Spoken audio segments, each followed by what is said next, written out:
Tiger Country 104.5 is a Radio Alabama station, part of the Auburn Networks family. WAUE HD2, Waverly, Auburn, Opelika. Auburn, Opelika Country. Tiger Country 104.5.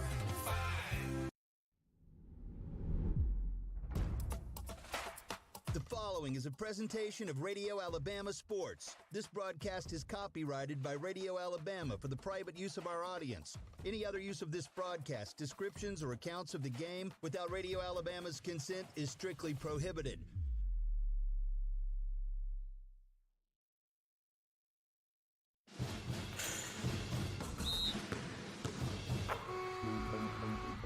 Lee Scott Academy Basketball is on Tiger Country 104.5.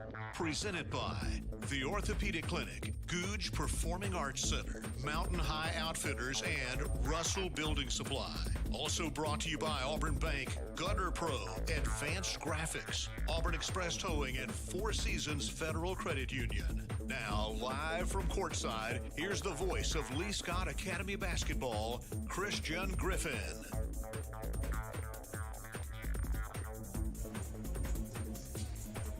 We are live back inside Sanford Gymnasium here on the campus of Lee Scott Academy, and we are counting down the minutes until Lee Scott and Dadeville do battle here tonight. I'm Christian Griffin welcoming you into the Lee Scott Sports Network on a gloomy Friday evening here, but man, what an important game, what an amazing night it is here inside Sanford Gymnasium. You had a bunch of the little cheerleaders come out here on the court for the JV game, and it was the junior varsity boys that picked up a really nice win over the Dadeville Tigers, and now we're getting ready to see if Coach Corey Harrison and the Lady Warriors can follow suit. We welcome you into 2026 a couple of nights ago, earlier in the week, but we welcome you back into area play again here tonight. The Lee Scott Warriors come into play at 10-7, but most importantly 1-0 in area play, looking to move to 2-0 tonight as they welcome in the winless Dadeville Tigers to town. And Coach Corey Harrison's squad looking to not necessarily bounce back, but looking to get back right on the confidence side of things. You picked up a 45-37 win over Elmore County earlier this week. Your first game in the 2026 calendar season. But it looked like the first game of the 2026 calendar season. See if now you get your legs back under you, you get your wind back in you. See if the Warriors can come out and do what they need to do to dominate here at home tonight. When we come back, we're going to get you tonight's keys to the game, starting lineups, and opening tip between the Dadeville Tigers and your Lee Scott Academy Warriors. All of that coming up as we continue on here in Tiger Country 104.5. My joints aren't what they used to be. Routine exercise, playing ball outside with the kids, riding bikes on vacation. I never worried about keeping up.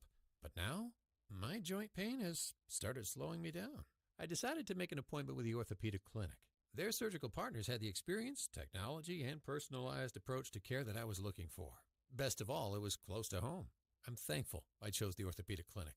Don't let joint pain slow you down. Visit theorthoclinic.com and schedule your appointment today. The Googe Performing Arts Center at Auburn University is Alabama's premier destination for the arts, bringing you the very best of Broadway, dance, music, and more. Learn more about upcoming performances and see the calendar of events online at gougecenter.auburn.edu. That's GOGUE center.auburn.edu. Or call the box office 334-844-TIXS. Every sports team has a glue guy, the unsung hero that does the dirty work. Society's glue guys are towing companies. Whether your car is in an accident or you own a business and need a vehicle moved, we all need tow trucks. When you need one, call Auburn Express Towing, offering 24-hour towing services. AET specializes in parking lot and private property towing in Auburn. Call 334-821-6033. Auburn Express Towing, located at 615 Opelika Road. Hi, This is Tyler with Gutter Pro. Around here, we believe details make the difference. That's why we're the premier choice for custom seamless gutter systems and leak protection for both homes and businesses. No matter what kind of gutter you need, we do it all. From seamless installs to custom finishes, our work is built to last and tailored to your style. So don't settle for less. Leave it to the pros at Gutter Pro. Check us out today at gutterprosolutions.com. That's gutterprosolutions.com. Experience and knowledge from the pros. Russell Do-It Center and Building Supply. Russell Building Supply is your hometown home improvement store. You'll find what you need when you need it. And as a Russell Rewards member, you'll be in the know about monthly specials and exclusive offers. Russell Building Supply, East University in Auburn, across from Cary Creek Publix. Experience and knowledge from the pros. Russell Do-It Center and Building Supply.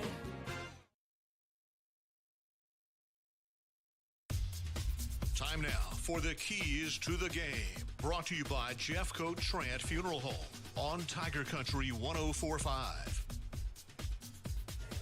Counting down the minutes here between Lee Scott Academy and Dadeville, both teams' second area matchup and the first in the 2026 calendar season. Let's take a look at tonight's keys to the game as they're presented by Jeffcoat Trant Funeral Home and Crematory, serving Opelika, Auburn, and Lee County since 1988. We took a little bit of a trip to the bullpen tonight for some keys to the game. The one that I will give you is to dominate the boards. This Lee Scott team is a little bit undersized. This Dadeville team has a little bit more size and doesn't necessarily excel at scoring the basketball. But if you can dominate the glass, force this team to shoot one and dones, you get out and you run, and you can find your way to dominating the scoring column here tonight. Trey Lee, our strategic communications manager here at Lee Scott Academy, he said to feed the hot hand. We have more than one option. Clark Ivan, obviously our leading scorer, but there's 2 or 3 or 4 girls that can give you 10 or 15 points every single night. And from Davis McIsaac, our star lineman and our star PA announcer here tonight, his key to the game was to score more points than Dadeville. We'll take a break, come back, give you the national anthem, or we'll take a break during the prayer and the national anthem, come back, give you starting lineups here on Tiger Country 104.5. Owner Sean Snow founded Advanced Graphics in 2004 to satisfy a missing service need in East Alabama. 20 years later, Advanced Graphics has proven mission accomplished. For any comprehensive graphic need, vehicle wraps, decals, signs, custom apparel, and even those difficult-to-source laser-engraved ADA signs. The dedicated staff at Advanced Graphics offers exceptional quality with amazing customer service. Contact Advanced Graphics today at 334-501-8600. That's 501-8600. Advanced Graphics in Auburn. World-class service with local attention. Four Seasons Federal Credit Union. Homegrown and member-owned. We love our members love us. Oh yes, ever since I got off active duty, they have helped me. I would recommend to anyone, if you really want to get your finances in order, come and see for yourself. I promise you, they will help you get on the path to financial freedom. Four Seasons Federal Credit Union with 2 local branches. Membership eligibility required. Accounts federally insured by the National Credit Union Administration. Hey guys, this is Tyler Reynolds with Reynolds Outdoors. Fall is right around the corner, which means hunting season will be on us before you know it. We are now carrying some of the best-known archery brand names like Matthews and PSE to go along with our well-stocked supply of firearms we have always been known for.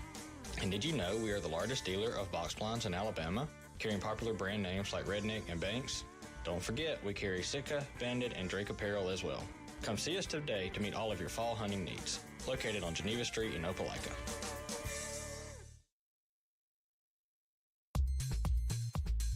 Now the starting lineups, presented by Auburn Bank on your LSA sports station, Tiger Country 104.5.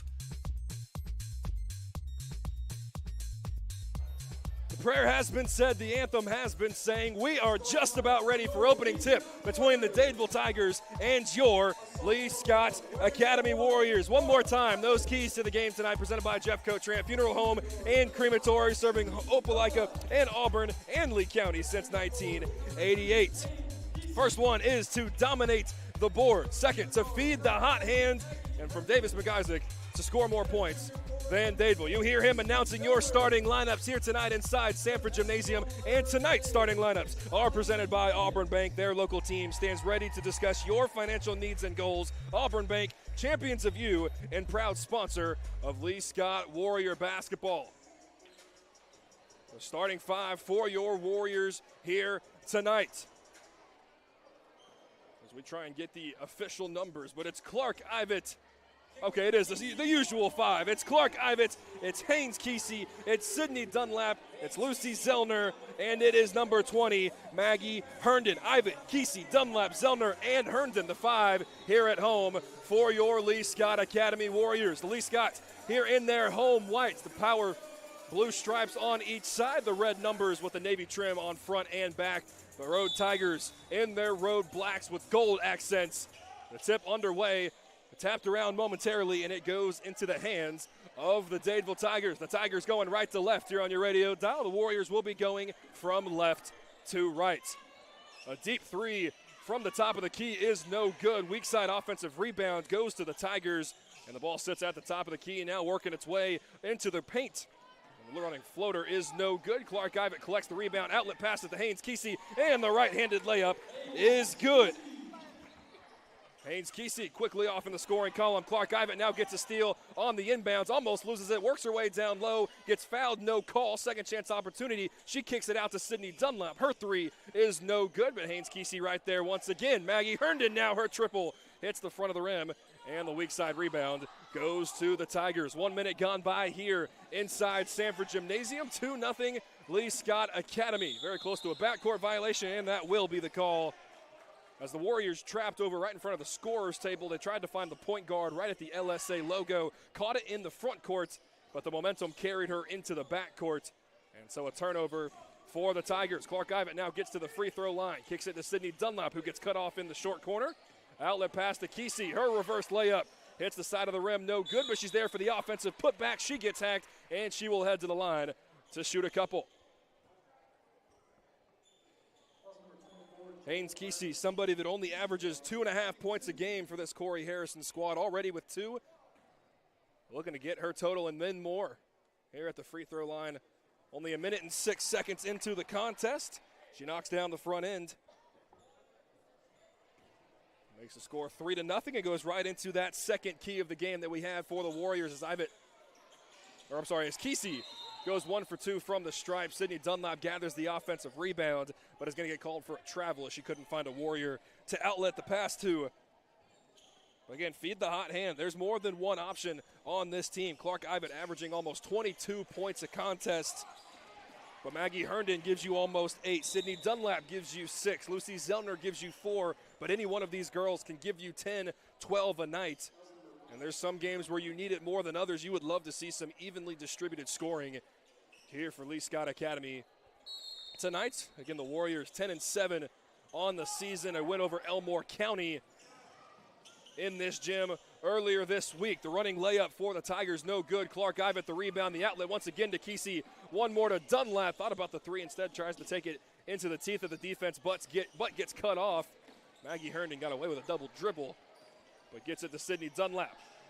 Now wide open in the far corner. Haynes Kesey can't rattle home the three. Herndon there, the offensive rebound, and she puts it home. Warriors dominating the glass, especially offensively here in the first 2.5 minutes. Now Clark Ivett gets a steal and is able to lay it in all in one motion.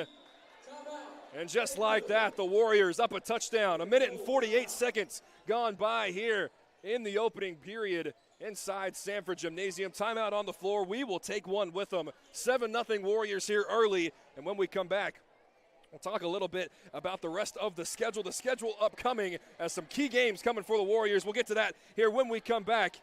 You're listening to Radio Alabama Sports on Tiger Country 104.5, and this is the Lee Scott Sports Network presented by the Orthopedic Clinic. Every sports team has a glue guy, the unsung hero that does the dirty work. Society's glue guys are towing companies. Whether your car is in an accident or you own a business and need a vehicle moved, we all need tow trucks. When you need one, call Auburn Express Towing, offering 24-hour towing services. AET specializes in parking lot and private property towing in Auburn. Call 334-821-6033. Auburn Express Towing, located at 615 Opelika Road.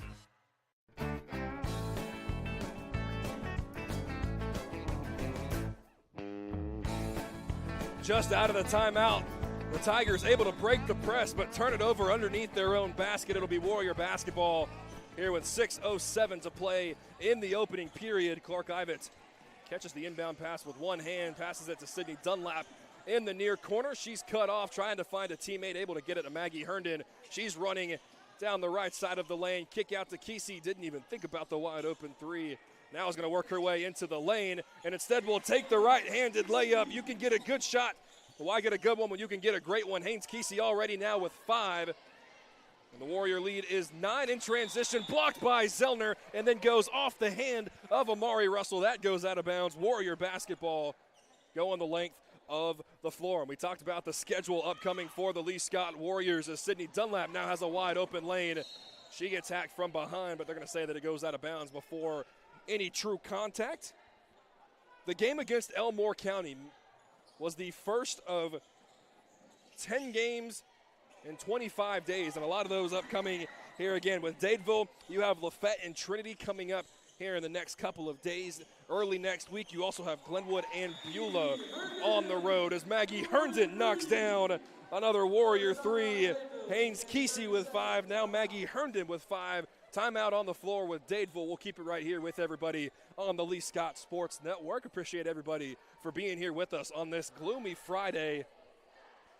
But what a weekend it is in the sports world. You had a college football playoff game last night with Miami defeating Ole Miss 31-27. You have Oregon and Indiana coming up here in just a little bit, in about an hour or so. In the other semifinal game, the national championship game will be played in Miami Gardens at Hard Rock Stadium. So Miami will be playing in their own stadium, taking on either the Hoosiers or the Ducks. You also have some fantastic basketball games coming up this weekend as well. NFL playoffs get started. So hopefully everybody has 3 or 4 TVs that you're setting up for a fantastic sports weekend. And we're kicking it off for you here inside Sanford Gymnasium. The Warriors lead it by a dozen here 3 minutes into the first quarter. A 3-on-2 transition opportunity for the Tigers. Clark Ivett's not going to pick up a cheap foul. And she will let Ariel Russell lay it in with the right hand. Maggie Herndon has it on the left wing. Now Kesey, now down low to Zellner, and she gets pushed off the left block. That'll be the second team foul for the Dadeville Tigers here tonight.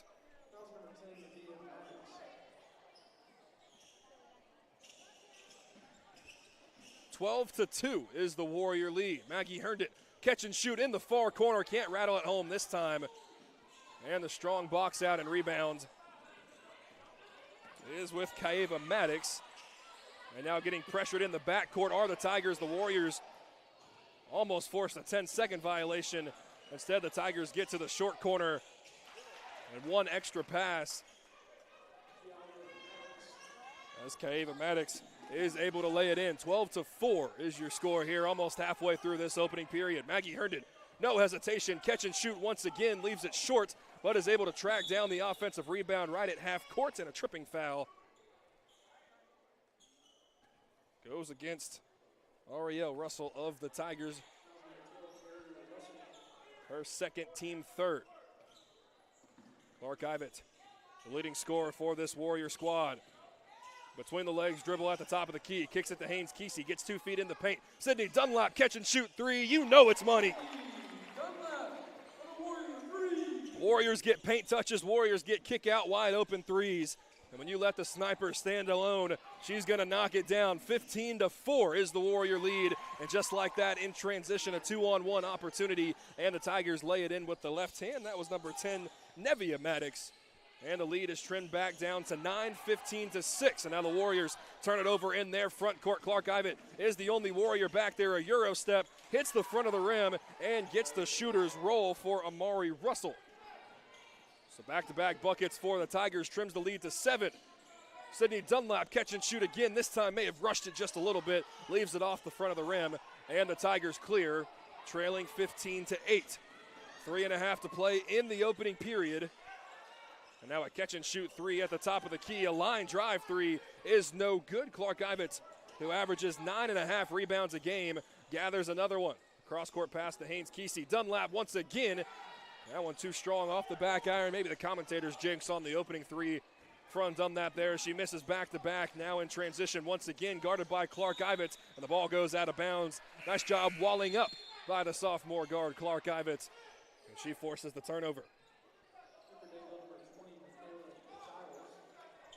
A fast-paced first quarter here inside William J. and Evelyn B. Sanford Gymnasium on the campus of Lee Scott Academy. And the home Warriors enjoying a touchdown lead right now. Haynes Kesey catch and shoot three right in front of the Tiger bench is no good. Maggie Herndon right on the left elbow, gathers the offensive rebound, didn't even think about putting it on the floor, and she knocks down another jumper. She's up to 7 and then steals the inbounds pass. Ivets now has it in the short corner. The 12-footer is pure. Ivet now with 4 in the contest. And a reach-in foul from Haynes Kesey, a little bit too aggressive, as the Warriors have been pressing all night. Something they established a little bit more over the Christmas holiday. You saw it against Elmore County, and it led to a bunch of easy baskets. You didn't see too much of that in 2025, but new year, maybe some new wrinkles in the defense for Coach Corey Harrison. Forcing a lot of turnovers, a lot of live ball turnovers. Almost another one there as Clark Ivets knocks it out of bounds off the scorer's table. But man, you look at that second key to the game of feeding the hot hands. Maggie Herndon already with 7, Haynes Kesey with 5, Sydney Dunlap with 3, and Clark Ivets with 4, giving you 19. As there is another turnover for the Tigers. Not a live ball variety, but you will not complain whatsoever. A fan in the front row almost took a shot.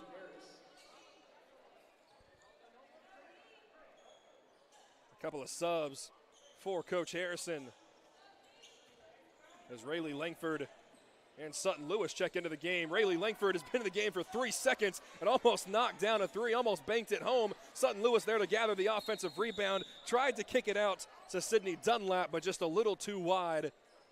And the teams trade turnovers with 2:13 to play here in this first quarter. It's Herndon, Dunlap, Langford, Ivets, and Lewis, the 5 on the floor for Lee Scott Academy. Ivets gambles and can't get the steal. A 3-on-1 break, but Sutton Lewis there in the paint to cause havoc. And now a fight for the basketball on the offensive rebound after the layup was no good. Maggie Herndon rips it away from the Tigers. The possession arrow will give it to Lee Scott. 19-8. I don't believe they started the clock on that. Only 2 seconds went by on that possession.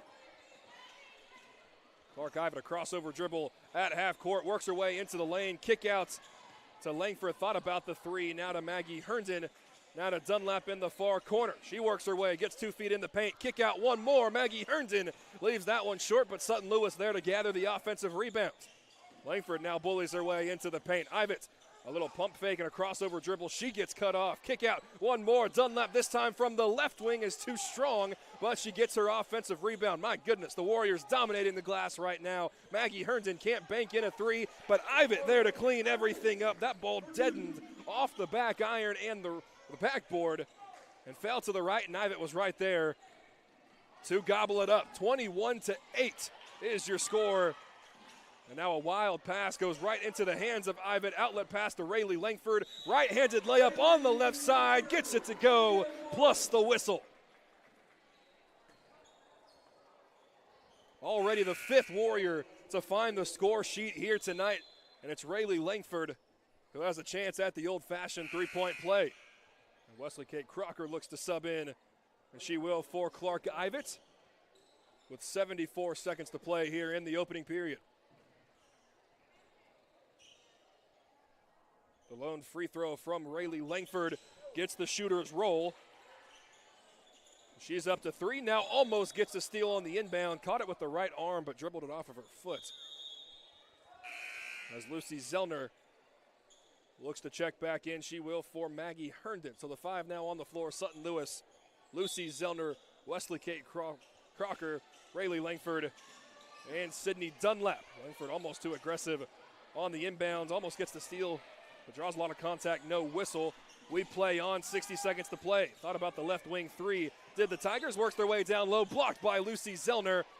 And the rebound is with Crocker. She's going to take it coast to coast, outruns everybody, hacked on the way up. The layup sits on the right side of the rim. Couldn't get it to go, but she will head to the line to shoot a pair. The Warriors have tripled the Tigers score here in this first period.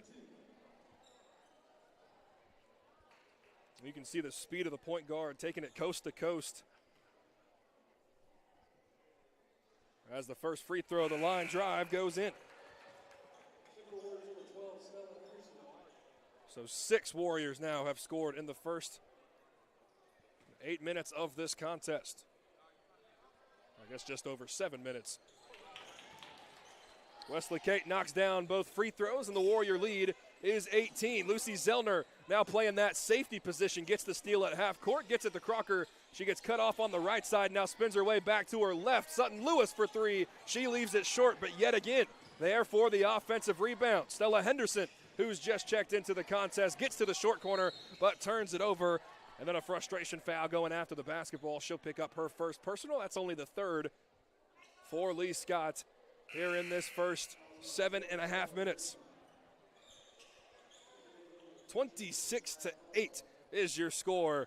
We talked about shaking a little bit of the rust off against Elmore County. My goodness, these first 7.5 minutes, you have done just that. The offensive efficiency, again, already 6 Warriors in the scoring column as Rayleigh Langford gets the steal just beyond half court. Crossover dribble, then she gets it taken away from her. 20 seconds to play in the first period, and the right-handed layup. Langford not wanting to pick up another foul. She will let Ariel Russell lay it in with the right hand. 10 seconds to play and counting. Henderson has it just beyond the right wing. She gets it ripped away. 5 seconds, 4 seconds, 3 seconds. Blocked from behind. Wesley Kate Crocker spikes it off the bricks. Here behind us, went above the padding, came out of nowhere, and might have just saved 2 points. 2.1 remaining on the clock, but swats away the wide open transition opportunity. And now we'll see the half court set. 2 seconds, 1 second. Left-handed layup. Rattled around, did not go down. The official says that it would not have counted regardless, and that is how the first 8 minutes will come to a close. Offensive efficiency, live ball turnovers, the story so far for Coach Corey Harrison and the Lee Scott Warriors through the first period. 26-10. The Warriors have the advantage. We'll be back here in 60 seconds. You're listening to Radio Alabama Sports on Tiger Country 104.5, and this is the Lee Scott Sports Network presented by the Orthopedic Clinic. Mountain High Outfitters is helping you gear up for cooler weather with new styles and colors in downtown Auburn. From fan favorites in footwear like Hoka, On, Ultra, Brooks, New Balance, and Birkenstock, Mountain High Outfitters offers the largest footwear selection in Auburn. Plus, find those hard-to-get apparel brands like Aviator Nation, Gold Hinge, Yori, Local Boy, and Free People Movement. Don't forget our new trucker hats from Good Old Boy, Gorin Brothers, and American Needle. Come visit Mountain High Outfitters next to Taziki's on South College in the heart of Auburn. Experience and knowledge from the pros.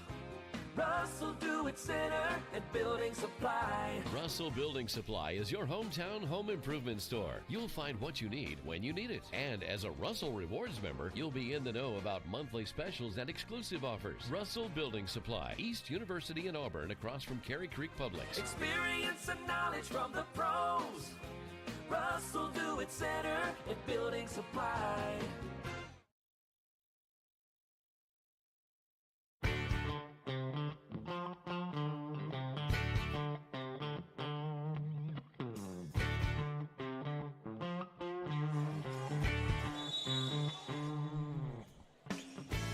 Eight minutes down here inside Sanford Gymnasium, and Haynes Kesey tries to steal the inbounds pass and knocks over Amari Russell. Immediately walks over to check on her, make sure that she's okay.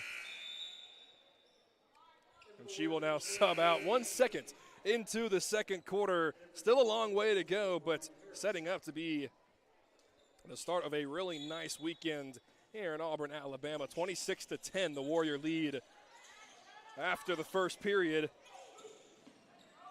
The Tigers with the basketball, try the outlet pass all the way to the far corner, gets intercepted, but then bobbled by a couple different Warriors, goes into the hands of the Tigers, and then they turn it right back over by taking a couple extra steps.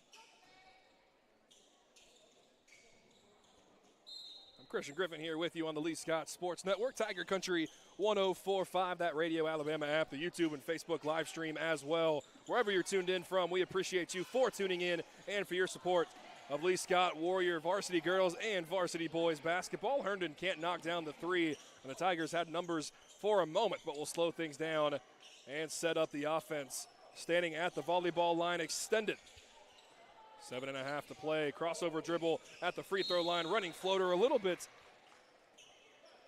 out of control, but Lucy Zellner is going to pick up the personal foul, as that was unfortunately who she ran into. She can't help but smile. Standing right in the middle of the paint. An out of control Euro step. She had to wear the contact, and the shooter was still the one that fell.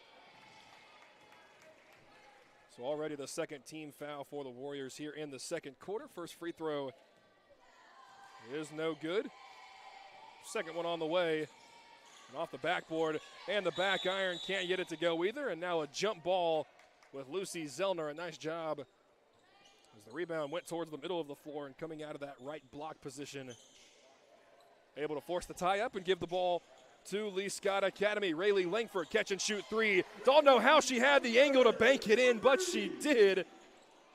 Rayleigh Langford now with three in each quarter. And a little Jordan shrug to the crowd. I saw that, Rayleigh. Standing in the far corner, able to kiss it off the top left corner of the glass. Pure skill, I'm sure she would tell you. But hey, three tallies look the exact same here on my score column. Now Stella Henderson, who just checked in, almost gets a steal, pokes it out of bounds into the Warrior bench with 7:03 here in the second. Approaching the 6 o'clock hour here in Auburn, Alabama. Not sure if the rain is completely fallen yet. Checking everybody that's walking in. You see some folded up umbrellas, maybe a couple of raindrops throughout the quarter zips.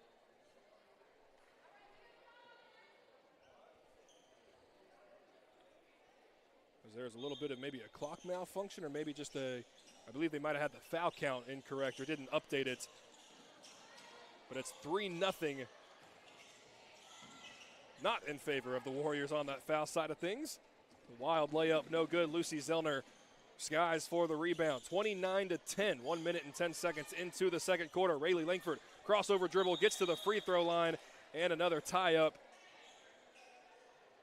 We'll give it back to the Tigers of Dadeville.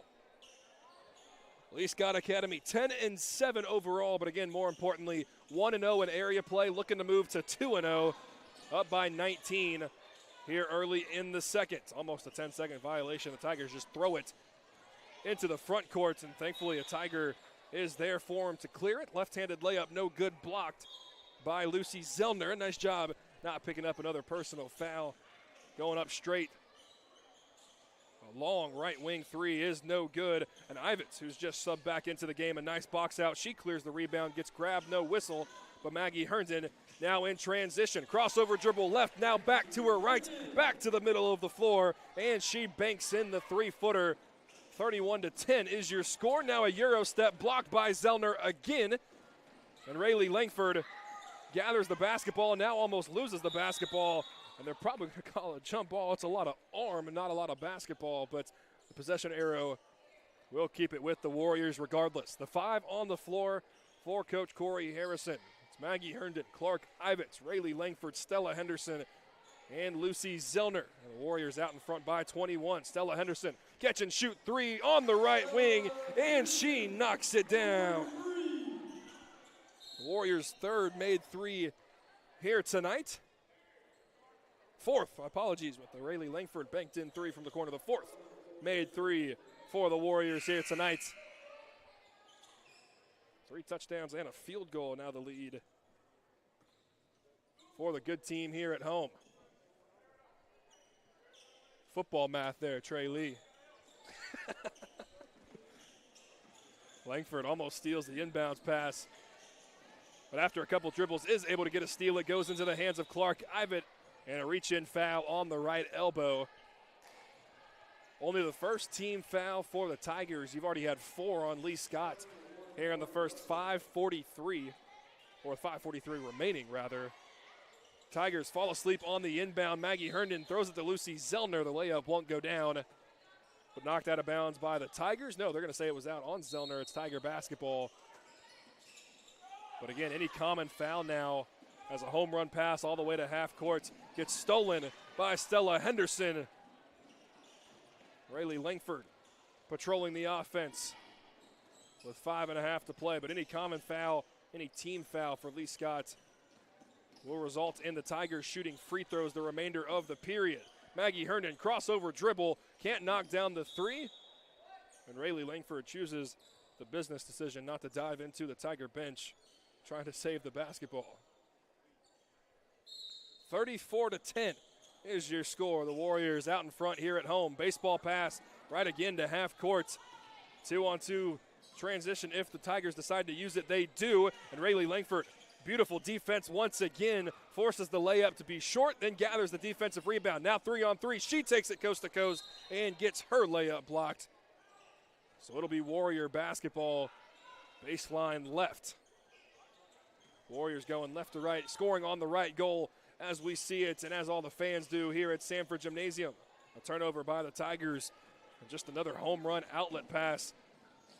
A Euro step, no good. Offensive rebound, no, but Rayleigh Langford is going to pick up the personal foul, and I believe they will call that in the act of shooting. They will, and so a couple subs work their way to the scorer's table for Coach Corey Harrison. Ariel Russell had 4 points in that first period.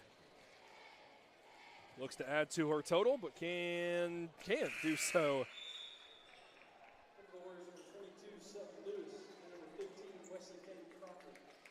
It hit every part of the rim, and I thought it shot left. Instead, it sat right on the rim for a moment before going down. Sutton Lewis and Wesley Kate Crocker check in for the Warriors, and that time that free throw doesn't touch anything. So it'll be Warrior basketball with 4:56 remaining in the second period. 34-11 is your score. And a reminder that the first half of tonight's game is presented by Russell Building Supply. And Russell Do-It Center. Experience and knowledge from the pros at your hometown home center. Stella Henderson can't connect on a three. The Tigers get the rebound, but then turn it over. So Ivet now brings the ball up the floor, 4.5 to play. Got away with a carry. No, she did not get away with a carry. And that'll give the ball back to Dadeville.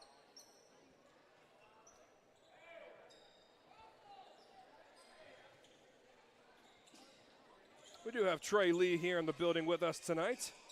Again, helped with the keys to the game out here, taking pictures. Doing a fabulous job here at Lee Scott Academy. Long three is too strong off the back iron. Long rebounds is with the Tigers. Goes right back into the hands of Harmony Helms, who's showed off the range so far tonight. Hasn't been able to knock down any of the threes, but will happily take it from the volleyball line. That time picked up her dribble and shuffled both feet 2 or 3 times. Didn't get called for the travel, but threw the ball out of bounds. So the Warriors take over regardless.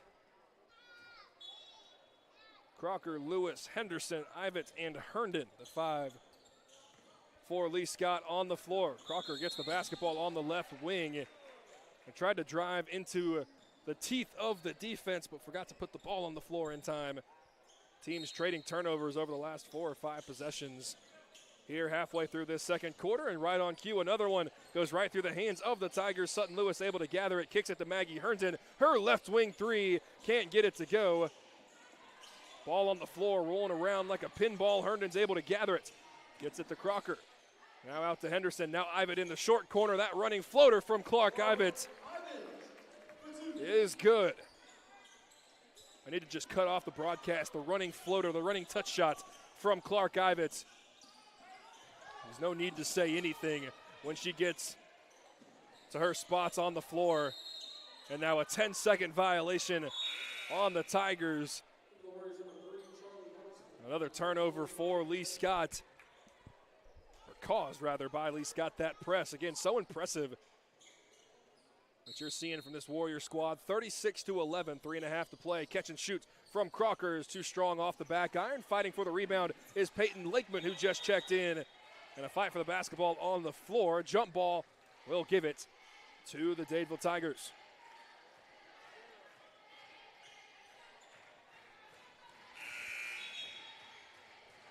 A couple of subs in, a couple of subs out for the Road Tigers, who are looking for their first win so far this season. And not only not halftime yet, but despite a collapse from the Warriors, you would imagine this one being a relatively comfortable second half. The Warriors lead by 25 with 3.5 to play in this second quarter. Tigers with the basketball, trying to find a teammate. They're able to.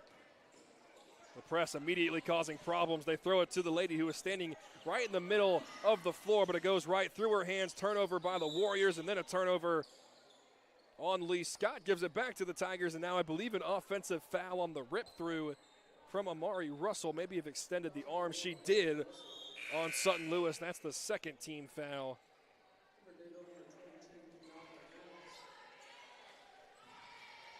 So the Warriors will take back over in their half court. Clark Ivins right to Wesley Kate Crocker. Right, found a perfect spot in the middle of the 2-3 zone. And they blew. Oh, wow, they're going to call it travel. I thought she got hacked on the arm on her way up, but instead they're going to call her for steps. So it goes right back to the Tigers. A sloppy couple of minutes on both sides by both teams. Almost double-digit turnovers in the last 2 minutes combined. A couple of wild shots, no good. The right wing three is well too strong, and Clark Ivan able to clear the weak side rebounds. Crossover dribble, works her way into the elbow, and there it is again, Clark Ivett, the running jumper. Ivett had 6 in the first. She's now up to 10 in the contest, 2.5 to play. Bounce pass into the lane, goes off the foot of somebody. A discussion between the two officials. No clear signal. They're going to call jump ball, which will give it to the good guys, or the good girls. Lee Scott.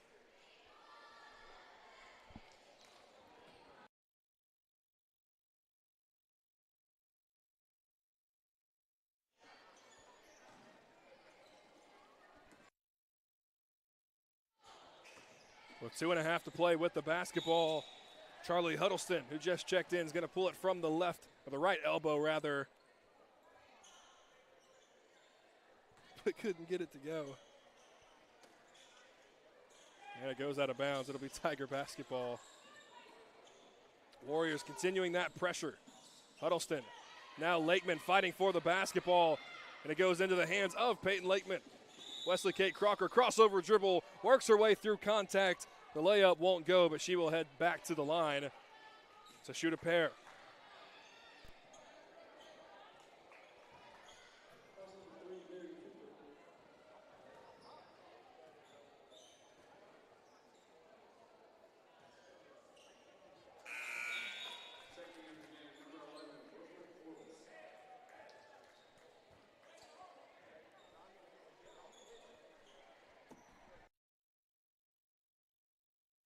First free throw is good, as is the second for Wesley Kate Crocker. She now has 2 in each quarter. The Warrior lead is 29, and the pressure for the Warriors forced the Tigers to step on the sideline. Yet another turnover caused by the Lee Scott pressure. It'll be Warrior basketball with 2:09. Crocker, the inbound, out of Brooklyn Forbes. Now Huddleston, who has checked in. Tried the skip pass to Sutton Lewis, but it gets intercepted with 2 minutes to play. A little 5-foot runner is no good. Tapped around, goes into the hands of Sutton Lewis. She will clear it. And now we'll try to skip pass to Peyton Lakeman. Bobbled, but goes right to her. Layup is blocked. Offensive rebound goes to Huddleston. She leaves the 8-footer short. And the Tigers will try and slow things up here with 90 seconds to play in the second quarter. Instead, Sutton Lewis gets another steal. Huddleston in transition, right-handed layup, no. Could have been a foul, no whistle. And now an outlet for the Tigers. Instead, it gets overthrown, goes off the padding. And it will be yet another turnover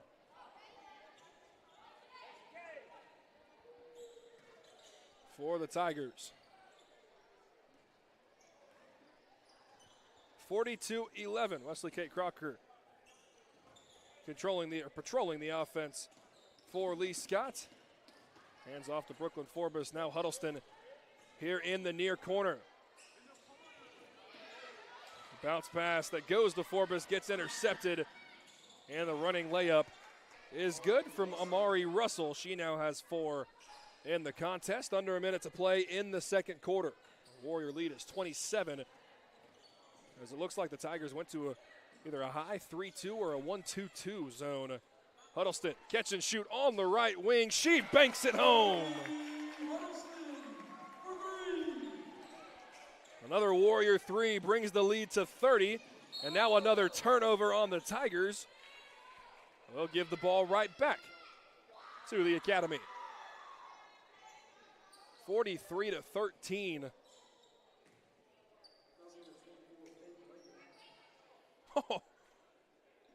Oh, they called that on Lakeman. Wow. Lakeman was easily the first one to the basketball. But instead, that will send the Tigers to the free throw line in Amari Russell. Apologies. Russell knocks down both free throws. Yeah, I'm not sure that I completely agree with the call, but it's under 30 seconds to play. Crocker passed to Huddleston on the left wing, and she stepped on the sideline, or is she going to call for the travel? She shuffled her feet before putting the ball on the floor. These last 4 minutes of the second quarter have not been necessarily appealing to the score sheet. Could have been another travel, but no whistle. 20 seconds to play. Now there's a steal from Lewis, and Huddleston's going to take it coast to coast. Gets her shot blocked, and they're going to call a travel. She got it blocked and gathered the offensive rebound. But add another tally. 10 seconds to play here in the second quarter. Tigers get across half court, behind the back dribble at the top of the key. Poked away from behind by Huddleston. 5 seconds, 4 seconds. The Warriors then turn it back over to half court. Not sure if anybody sees it. It's Harms that does, and she can't bank it in from the volleyball line.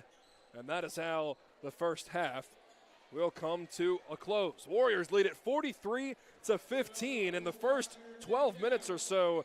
My goodness, you feel like that nobody could get a stop. In the second half of the second quarter, you felt like buckets were hard to come by for either team, but all things said and done, the Warriors lead it big here at home inside Sanford Gymnasium. When we come back, we'll get you started in the Orthopedic Clinic halftime report. We'll talk about the first half, dive into some of the first half stats, and talk about what the Warriors need to do in the second half, as well as a little bit of a sneak peek into the varsity boys game as well. All of that coming up as we continue on in the Orthopedic Clinic halftime report. You're listening to Radio Alabama Sports on Tiger Country 104.5, and this is the Lee Scott Sports Network presented by the Orthopedic Clinic. 1907. Auburn had no paved roads, no local newspaper, a few automobiles, very little electricity or indoor plumbing, and one bank, Auburn Bank. For all these years, we've had a part in shaping and serving Auburn, Opelika, and East Alabama, a steadfast partner to our customers, meeting financial needs at just the right times. How do we know our community so well? Because we've grown up together. Auburn Bank, champions of you. Member FDIC, online at auburnbank.com. Hi, this is Tyler with Gutter Pro. Around here, we believe details make the difference. That's why we're the premier choice for custom seamless gutter systems and leaf protection for both homes and businesses. No matter what kind of gutter you need, we do it all. From seamless installs to custom finishes, our work is built to last and tailored to your style. So don't settle for less. Leave it to the pros at Gutter Pro. Check us out today at gutterprosolutions.com. That's gutterprosolutions.com. Owner Sean Snow founded Advanced Graphics in 2004 to satisfy a missing service need in East Alabama. 20 years later, Advanced Graphics has proven mission accomplished. For any comprehensive graphic need, vehicle wraps, decals, signs, custom apparel, and even those difficult-to-source laser-engraved ADA signs. The dedicated staff at Advanced Graphics offers exceptional quality with amazing customer service. Contact Advanced Graphics today at 334-501-8600. That's 501-8600. Advanced Graphics in Auburn. World-class service with local attention. Mountain High Outfitters is helping you gear up for cooler weather with new styles and colors in downtown Auburn. From fan favorites in footwear like Hoka, On, Ultra, Brooks, New Balance, and Birkenstock, Mountain High Outfitters offers the largest footwear selection in Auburn. Plus, find those hard-to-get apparel brands like Aviator Nation, Gold Hinge, Yori, Local Boy, and Free People Movement. Don't forget our new trucker hats from Good Old Boy, Gorin Brothers, and American Needle. Come visit Mountain High Outfitters next to Taziki's on South College in the heart of Auburn.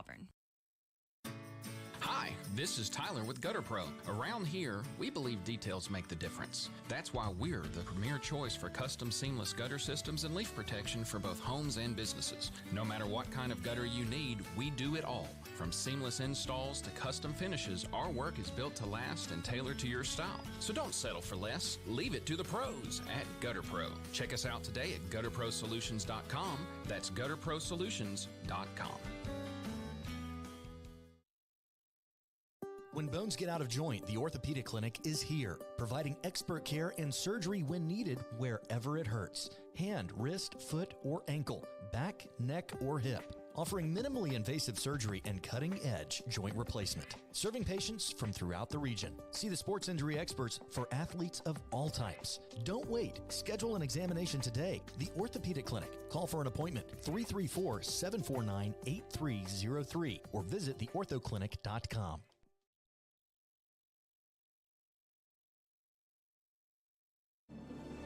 The Goose Performing Arts Center at Auburn University is Alabama's premier destination for the arts, bringing you the very best of Broadway, dance, music, and more.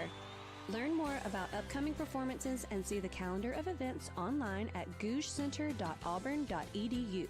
That's GOGUE center.auburn.edu or call the box office 334-844-TIXS.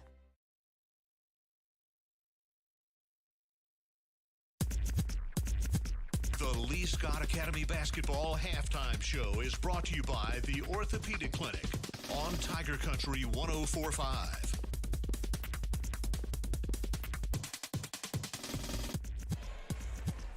Dominance for the Lee Scott Warriors in this first 16 minutes of play. They lead at 43-15. We welcome you into the Orthopedic Clinic halftime report. And the Orthopedic Clinic is East Alabama's go-to center for orthopedic care with locations in Auburn and Opelika to better serve you. You can find them online at theorthoclinic.com. Warriors overly efficient in that first 8 minutes. The exact response that you wanted to see following the early Monday game against Elmore County where you won that one 45-37. That score is not really indicative to the Warriors' dominating win in that game, but it didn't necessarily feel like the Lee Scott standard. This one, however, feels a little bit more routine. You feel like after that first game, after the break, after the holiday, might have been a little winded, might have been a little tired, whatever the case may be. The Warriors have their legs, and you've seen so, especially from behind the three-point line and in the backcourt, forcing a lot of turnovers, a lot of live ball turnovers at that, leading to some really easy buckets for the Warriors in the first 16 minutes of play. Halftime stats are brought to you by Lee County Revenue Commissioner Olene Price, who reminds you that if you need services from her office, there's the main office at the courthouse in Opelika and satellite offices in Auburn and Smith Station. Clark Ivett leads all scorers here tonight with 10.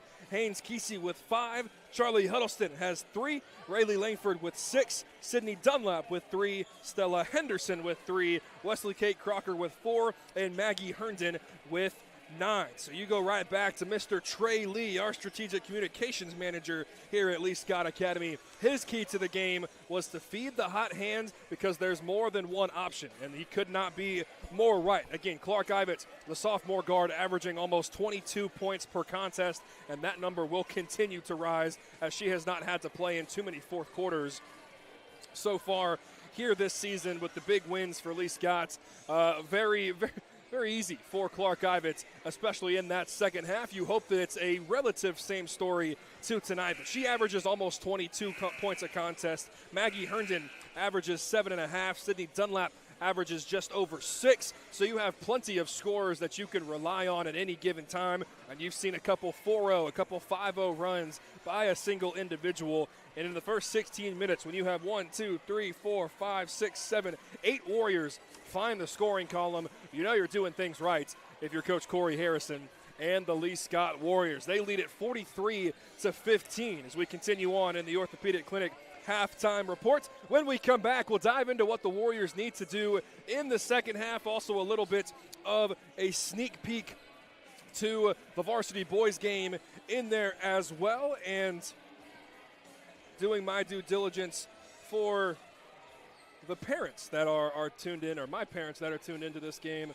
I am not under the American flag. I am right here.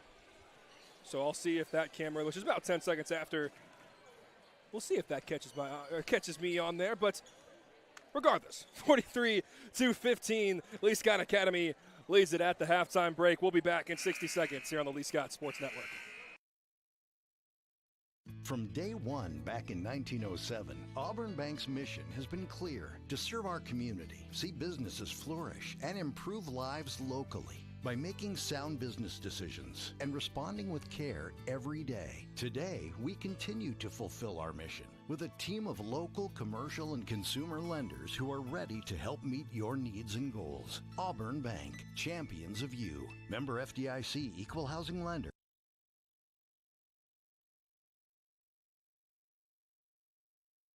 Every sports team has a glue guy, the unsung hero that does the dirty work. Society's glue guys are towing companies. Whether your car is in an accident or you own a business and need a vehicle moved, we all need tow trucks. When you need one, call Auburn Express Towing, offering 24-hour towing services. AET specializes in parking lot and private property towing in Auburn. Call 334-821-6033. Auburn Express Towing, located at 615 Opelika Road.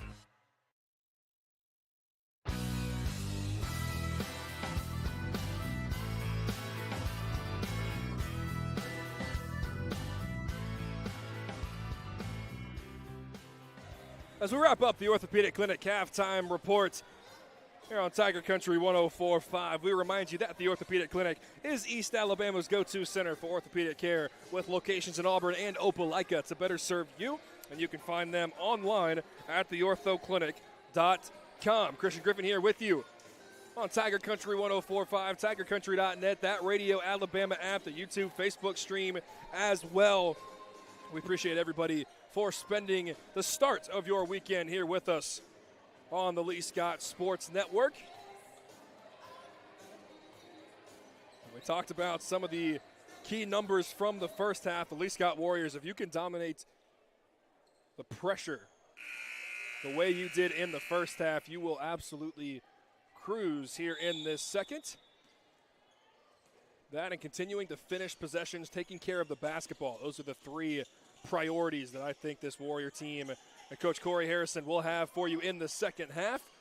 It's the Tigers that get the basketball. Layup no good, blocked by Lucy Zellner. She's already had a couple of those here tonight. And then a jump ball as a couple Warriors, a couple Tigers fall on the basketball. The jump ball will give it to Lee Scott Academy. The starting five out on the floor for Lee Scott Academy. The lazy pass from Clark Ivitt gets intercepted, and the wide open right-handed layup from Amari Russell is good. She's now scored in every quarter. Sydney Dunlap will bring the ball up the floor. Could have been a backcourt violation.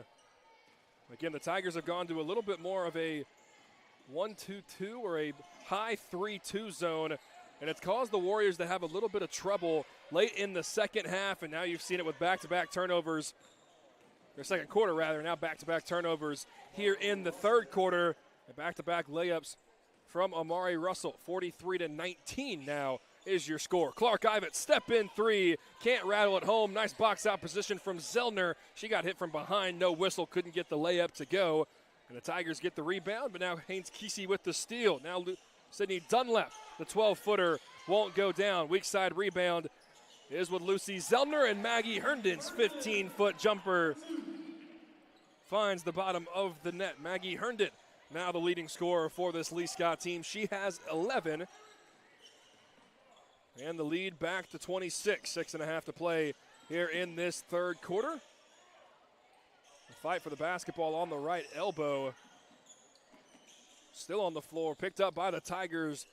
The running layup from Russell is no good. Zellner the rebound out to Ivan. Now one more to Dunlap. Apologies, Clark Ivan. Her three won't go down. Lucy Zellner there once again. Third chance, fourth chance opportunity. And the Warriors can't buy a bucket down low. Now Russell quickly in transition. Her layup won't go. Second chance, no. Third chance, no. And a fight for the basketball goes all the way out to the three-point line where Sydney Dunlap will corral it. 6 minutes to play. Clark Ivan down low. Lucy Zellner, nice pass. Gets the bucket and the foul.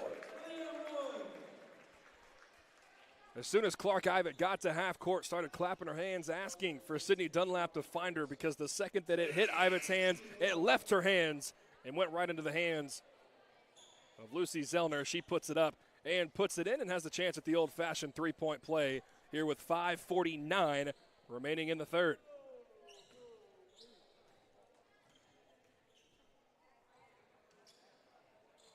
Zellner, however, can't connect on the lone free throw.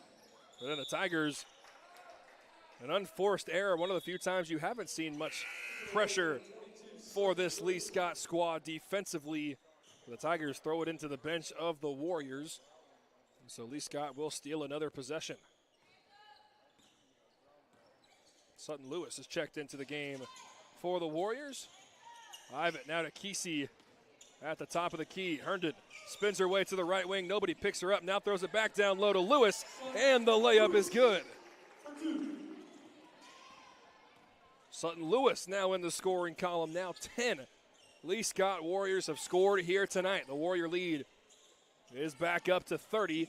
3 minutes into the third period. The running floater is short. Haynes Kesey the rebound. She throws it to Ivett. The right-handed layup is no good. Lewis there for the offensive clearance. Now Maggie Herndon. Her left wing three is money. Maggie Herndon now 5 points in the third quarter. Continues her hot scoring.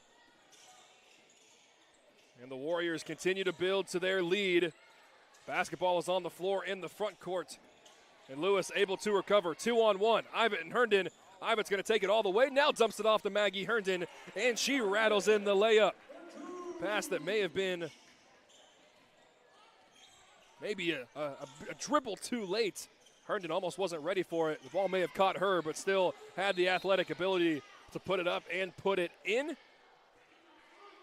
And now Jackson running on the right wing. Works her way down to the elbow. Lowers her shoulder, and Sydney Dunlap, although having to absorb the contact, is going to get called for the personal foul. So she will head to the line. Apologies, that's Cooper. That heads to the line to shoot a couple. She knocks down the first. Her first point of the evening. Rayleigh Langford will sub in.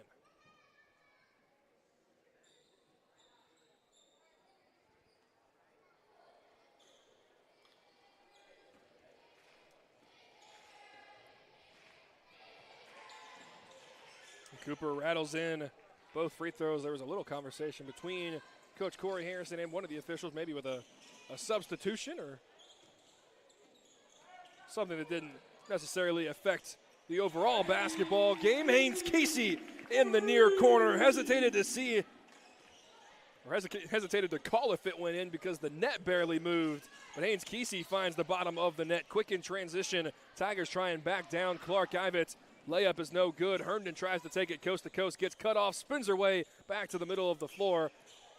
And the layup is no good. Tigers try to clear it, but then step on the sideline. A nice job by Haynes Kesey and Maggie Herndon playing defense without fouling, cutting off the ball handler. And when she tried to cut her way back to the middle of the floor, that right foot stepped right on that Navy line. So another turnover for the Tigers. Stella Henderson will check in for Haynes Kesey. The Tigers keeping that high 3-2 zone. Henderson will catch and shoot. They couldn't get it to go, but a nice looking shot. Rayleigh Langford there for the offensive rebounds on the weak side. Ball poked around momentarily. And Henderson and a couple Tigers fighting for the basketball. It'll be a jump ball. All right, we'll give it right back to Dadeville. 57-21 is your score here inside Sanford Gymnasium. 3.5 to play in this third quarter. Running layup is no good from in between the free throw line and that volleyball line that runs right through the middle of the paint. The line drive won't go down, but Cooper, who just knocked down a couple of free throws, heads right back with the clock stopped at 3:28. Where she knocks down the first.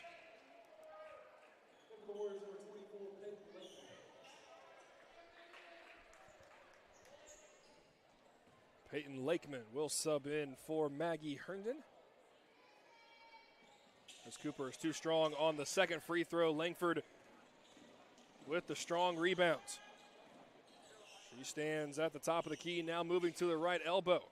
Now to Ivan, now Henderson. One more to Lewis. Great ball movement. And the three is just short. Ivan fights for the rebound, but it hits the baseline. I believe it'll stay Lee Scott basketball. Man, that's one of those shots that you would love to see go down because the team took up passed up a couple of decent shots for a great shot. Ivets now on the baseline out of bounds. Gathers the basketball at the rim, but couldn't put up a shot because of the reach-in foul. Only the second team foul for either team here in the third period. Baseline out of bounds, kicks it to the far corner. Sutton Lewis, she knocks down a Warrior three. She's up to 5 in the contest, and the Warrior lead is 38. Tigers trying to respond right away, and they do. Harmony Helms, you've seen the range a couple times, and gives the little three-point celebration. Warriors quick in transition now will slow things up. Sutton Lewis has it on the top of the key. Now Rayleigh Langford, now to a cutting Lewis in the short corner. Thought about the three, didn't take it.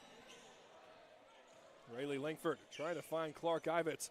Instead, we'll kick it to Stella Henderson. Her three-pointer, the line drive is short. Offensive rebound tipped around. It's with Lakeman. Her chance won't go. Ivet gets blocked from behind, and it goes out of bounds. It'll stay Lee Scott basketball under the left rim here with 2:27 to play in the third.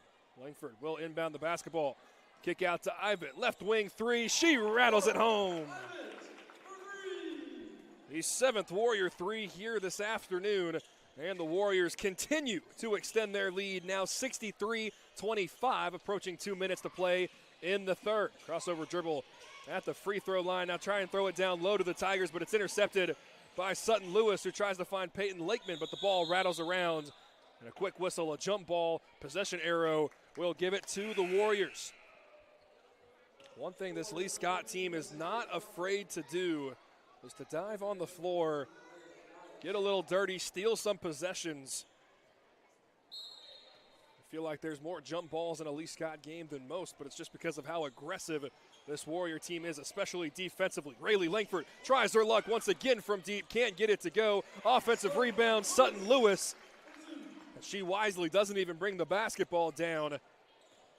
Jumps for it, catches it above her head, and immediately jumps but keeps the basketball above her head and able to knock down about a 4-foot, not quite a layup, but a little teardrop.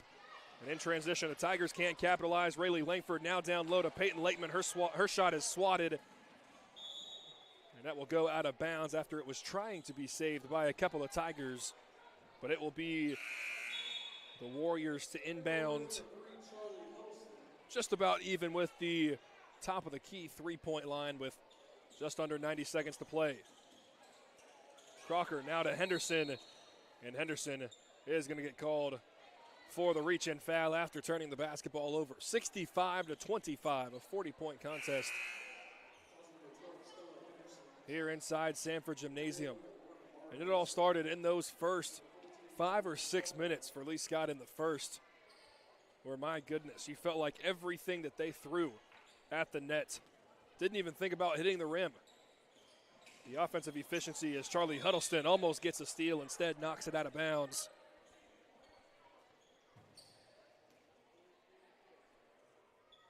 Warriors with 27 first quarter points now sit at 65, and it should have been a turnover as the Tigers stepped on the sideline. No whistle. Layup won't go down. Henderson, the weak side rebound. She's now blitzed, and the ball almost ripped out of her hands. But yet another jump ball. This time it will stay on this side of the floor, but will go to the Tigers underneath their own basket. Just under a minute to play here in the third. Thought about the three. Did the Tigers got Wesley Kate Crocker up in the air, but a nice pump fake. Now a Euro step by Russell. Layup no good. Lewis, another strong rebound. Trying to find one of the point guards. Able to get it to Crocker running on the right sideline, and I believe she stepped out of bounds. She did with 55.6.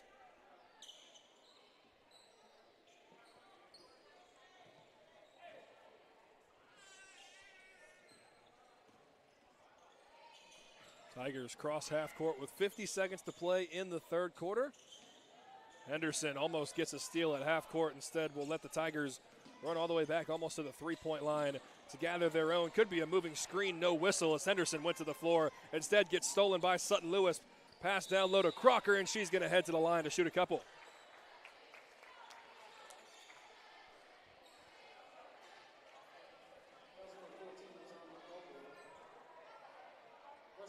Foul on Zanaya Caldwell, her first of the evening. Wesley Kate heads to the free throw line where she's had a lot of success so far here tonight. Looking to add to her totals with 34.7 to play here in the third. First free throw gets the shooter's roll. Crocker now with 5 points in the contest. Had 2 in each of the first and the second. We'll see if she can continue that total, if not add to it here in the third. And she will do at least that as she knocks down. Instead, they're going to call a free throw violation. Or a lane violation. I didn't see too much of it, so the second free throw will not officially be attempted. 66-25, 30 seconds to play here in the third. Running baseline is Russell, gets it knocked away from behind. Lewis is able to gather it. Back to Crocker. Now the pass to Henderson goes into the hands of Charlie Huddleston, actually. Her 8-footer is no good. Crocker, the offensive rebound. Her layup won't go. And a whistle. Will it be on the Tigers or the Warriors? They're going to get Peyton Lakeman on a reach-in foul following the defensive rebound by the Tigers. 12.4. And counting to play here in the third. The Tigers cross with 8 seconds. Now 7 seconds. Ball knocked around. Not sure if either team will get a true shot at the rim. Goes right into the hands of Sutton Lewis, who is standing at the free throw line. And that is how the third quarter will come to a close. Another third quarter dominated by this Lee Scott Warrior team at another tally. So what the Warriors do coming out of the half, and they lead it 66-25. We're back in 60 seconds with the start of the fourth quarter. You're listening to Radio Alabama Sports on Tiger Country 104.5. My joints aren't what they used to be. Routine exercise, playing ball outside with the kids, riding bikes on vacation. I never worried about keeping up. But now, my joint pain has started slowing me down.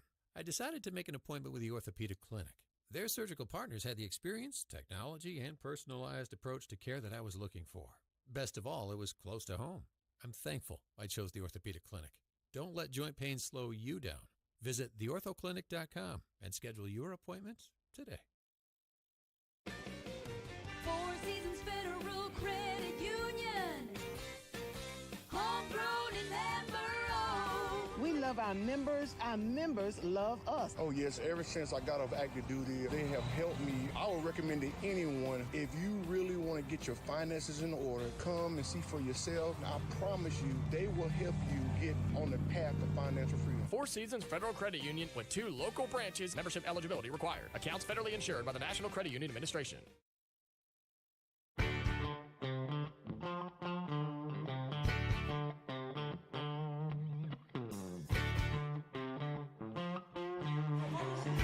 Start of the fourth quarter. Lee Scott basketball kick to the corner, and Charlie Huddleston knocks down a 3 to get the scoring started for Lee Scott here in the fourth quarter. Now 69-25, and the layup no good. Stella Henderson with the rebound, and it's Sutton Lewis That will bring the ball up the floor, right back to Huddleston on that far corner. Crocker now gets into the teeth of the defense, can't bank in the layup. And a fight now for the rebound. They're going to call a jump ball. Nice aggressiveness once again. Peyton Lakeman there with the possession arrow. We'll give it to the Tigers. Thought they may have gotten the last one, but again, you've had quite a few jump balls here tonight. 7 minutes remaining in the contest. The Warriors comfortably out in front. Lee Scott Academy looks to move to 11-7 on the season and 2-0 in area play. Layup no good. Crocker now in transition, 3-on-1. Tried to find Lakeman underneath the rim, but that ball gets stolen away. Baseball pass now intercepted by Charlie Huddleston. Looks like a game of catch going on here. Some baseball passes across the floor. Stella Henderson, foot on the line. Shot won't go. And now a 2-on-1. Henderson, the lone defender for the Warriors. She doesn't allow the first layup. Nobody there for the second. And Crocker now will clear it. 1-on-1, works her way to the right side of the rim. Crossover dribble, and through contact will lay it up and in. Wesley Kate Crocker now has scored in every single quarter here tonight. And the Warriors have surpassed 70. The layup on the other end is good by the Tigers. So this Dadeville Tiger team will remain winless on the young season. Huddleston once again will catch and shoot. That time is too strong. Lateman, the weak side offensive rebound, tries to find Henderson, but it's stolen away. And a Tiger falls to the floor as after another jump ball. We'll keep it on this side of the floor with Lee Scott Academy.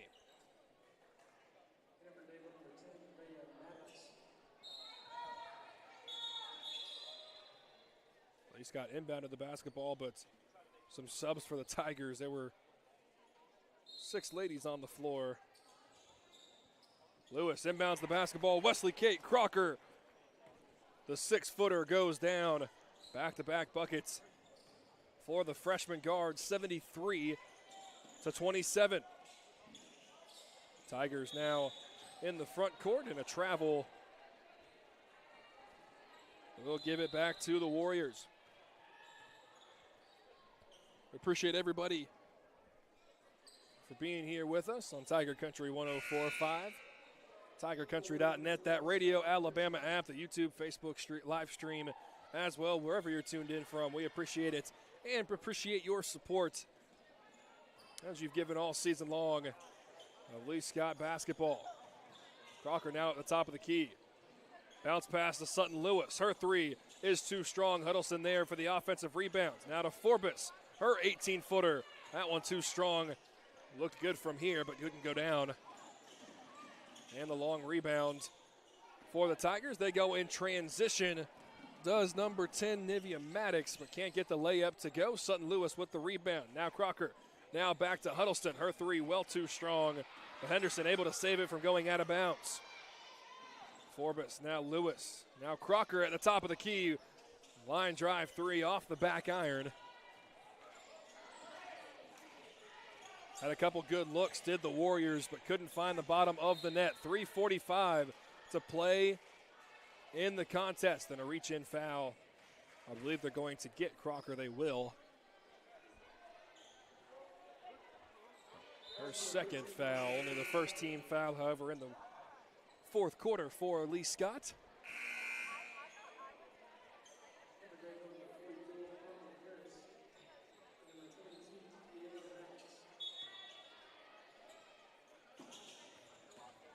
Tigers inbound the basketball with 3:13 and counting here in this fourth and final frame. A reminder to stick with us. Varsity boys action coming up about 10 or 15 minutes following the conclusion of this contest.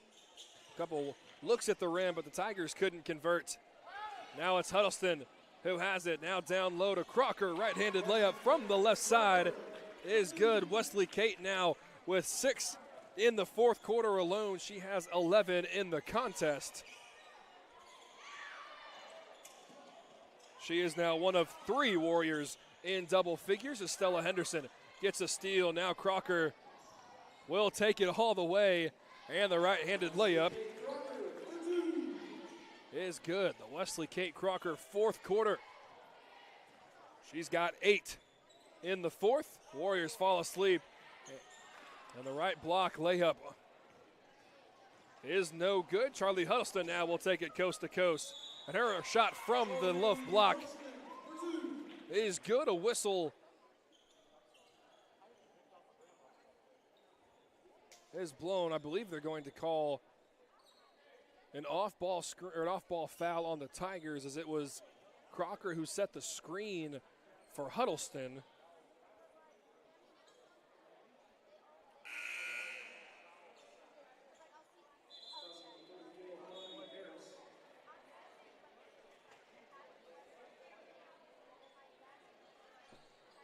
Still no direct signal. It has been a foul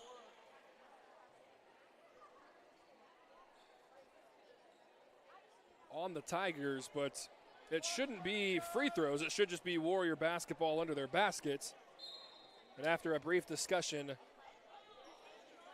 that is going to be the signal.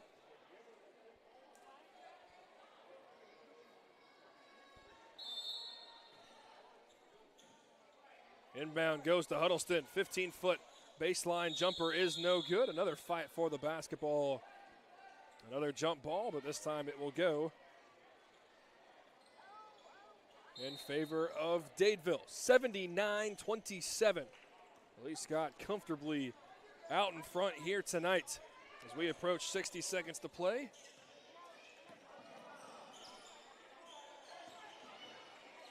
Helms has it on the right wing, thought about the three, and a reach-in foul from Brooklyn Forbes. Not sure that I completely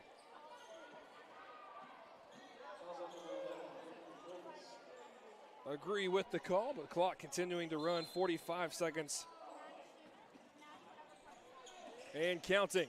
Now Charlie Huddleston gets a steal. Forbes crosses half court. Nobody picks her up. She thought about the three.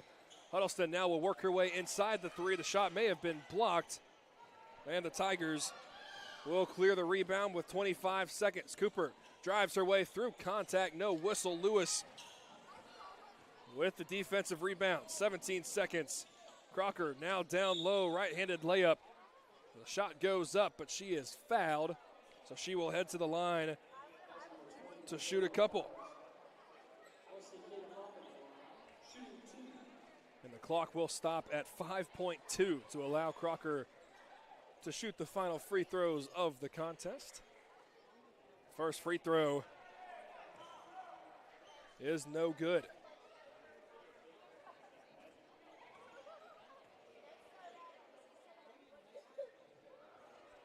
Second free throw too strong off the back iron. Sutton Lewis able to gather the offensive rebounds. Baseball pass now. Brooklyn Forbes with the steal. And the final buzzer sounds here inside Sanford Gymnasium. And Lee Scott scores their most points all season long. They win that 79-27. Dominance for all four quarters. But don't go anywhere, because the varsity boys making their way onto the floor. When we come back, we'll give a quick postgame and a quick pregame, tell you everything that you need to know before we get underway in the varsity boys game between the Dadeville Tigers and the Lee Scott Warriors. Don't go anywhere. You're listening to Radio Alabama Sports on Tiger Country 104.5, and this is the Lee Scott Sports Network presented by the Orthopedic Clinic. My joints aren't what they used to be.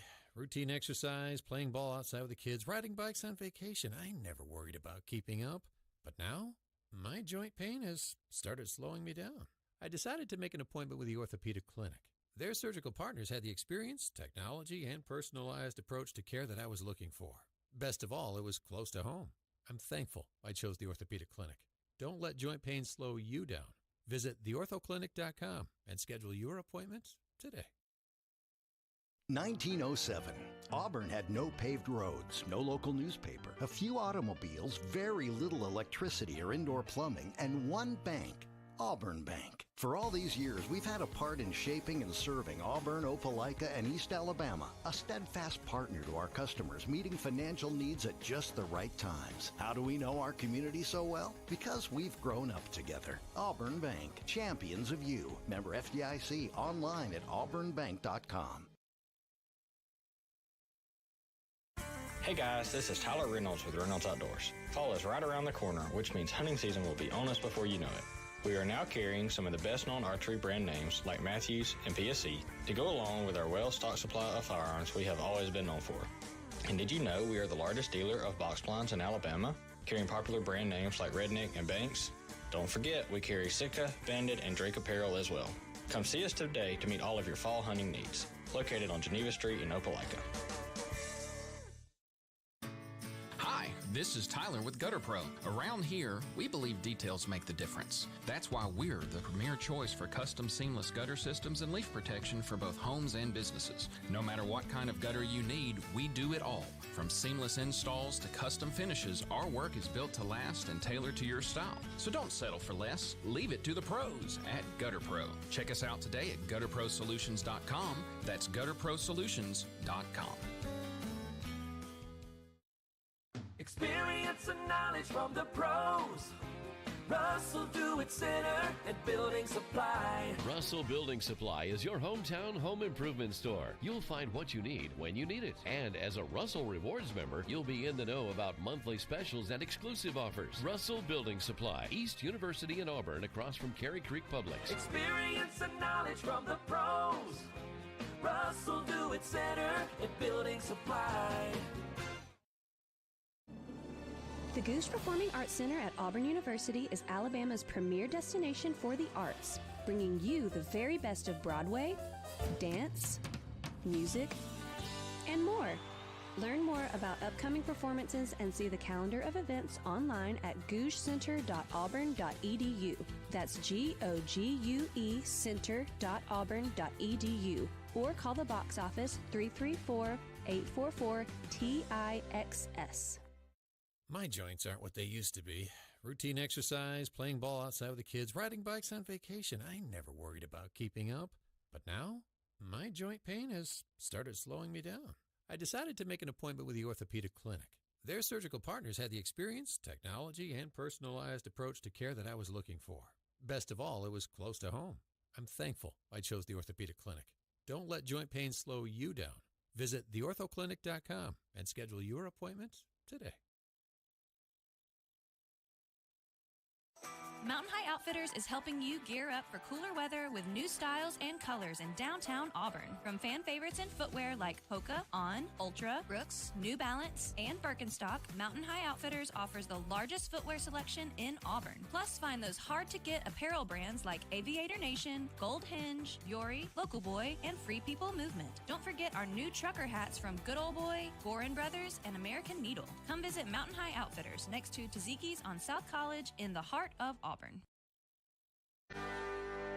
Tiger Country 104.5 is a Radio Alabama station, part of the Auburn Networks family. WAUE HD2, Waverly, Auburn, Opelika. Auburn, Opelika Country.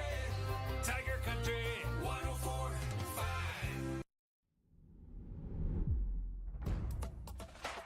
The following is a presentation of Radio Alabama Sports. This broadcast is copyrighted by Radio Alabama for the private use of our audience. Any other use of this broadcast, descriptions, or accounts of the game without Radio Alabama's consent is strictly prohibited.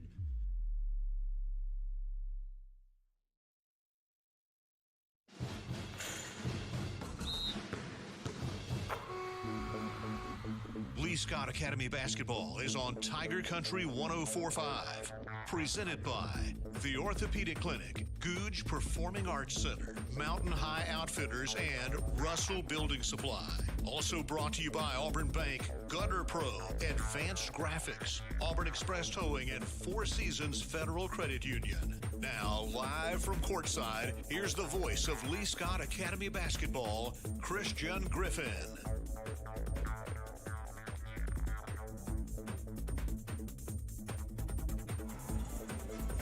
Two steps down, one more step to go. The junior varsities get a nice win the varsity girls and Coach Corey Harrison pick up a big-time win. They win it 79-27, the most points they have scored in the 2025-2026 calendar season. And we welcome you back inside Sanford Gymnasium as we count you down to opening tip between the varsity boys game of the Dadeville Tigers and the Lee Scott Warriors. And we'll give our final recap, our final talks about this Lee Scott Warrior varsity girls squad, coached by Coach Corey Harrison. Some final numbers: Clark Ivett and Wesley Kate Crocker, your leading scorers. Maggie Herndon with 16. Clark Ivett and Wesley Kate Crocker both had 13. Haynes Kesey brings you 8.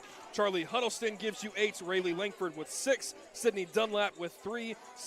Lucy Zellner, with 2. Stella Henderson with 3. And Sutton Lewis with 7. 1, 2, 3, 4, 5, 6, 7, 8, 9, 10 Warriors find the score column here tonight. And again, the impact that so many of these girls can make on the floor. Yes, everything is going through Clark Ivett, but my goodness, when you have 4 or 5 different girls that can give you anywhere from 8 to 12 points on any given night, if you have 3 or 4 that do that on one night, you feel like, if you're Coach Corey Harrison and this Warrior varsity girls squad, that you are in great spots to have success and to work your way into a nice area run and into the postseason in there as well. But we move our focus to the varsity boys game as Lee Scott Academy comes into play tonight at 14-2.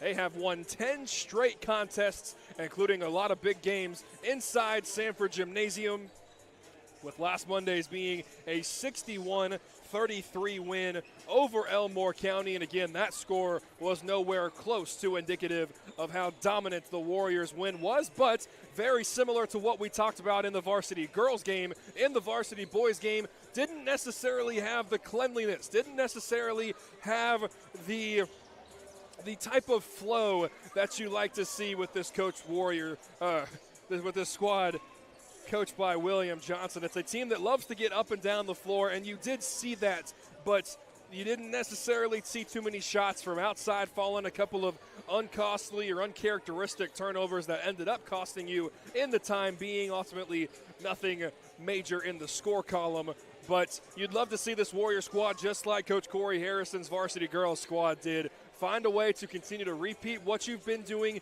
get your legs back under you, get your wind back into you, and see if you can dominate the floor here tonight. When we come back, we'll get you starting lineups. We'll talk a little bit more about the keys to the game, and we'll give you opening tip between the Tigers of Dadeville and your Lee Scott Academy Warriors. All of that coming up when we continue on here on Tiger Country 104.5. From day one back in 1907, Auburn Bank's mission has been clear: to serve our community, see businesses flourish, and improve lives locally by making sound business decisions and responding with care every day. Today, we continue to fulfill our mission with a team of local commercial and consumer lenders who are ready to help meet your needs and goals. Auburn Bank, champions of you. Member FDIC, equal housing lender, online at auburnbank.com.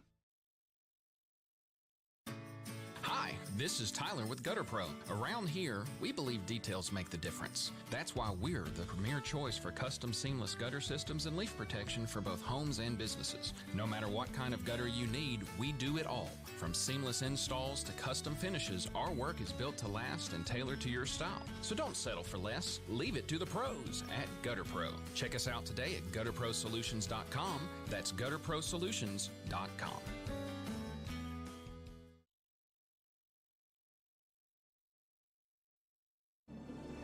The Goose Performing Arts Center at Auburn University is Alabama's premier destination for the arts, bringing you the very best of Broadway, dance, music, and more. Learn more about upcoming performances and see the calendar of events online at gougecenter.auburn.edu. That's GOGUE center.auburn.edu. Or call the box office 334-844-TIXS. My joints aren't what they used to be. Routine exercise, playing ball outside with the kids, riding bikes on vacation. I never worried about keeping up. But now, my joint pain has started slowing me down. I decided to make an appointment with the orthopedic clinic. Their surgical partners had the experience, technology, and personalized approach to care that I was looking for. Best of all, it was close to home. I'm thankful I chose the Orthopedic Clinic. Don't let joint pain slow you down. Visit theorthoclinic.com and schedule your appointment today.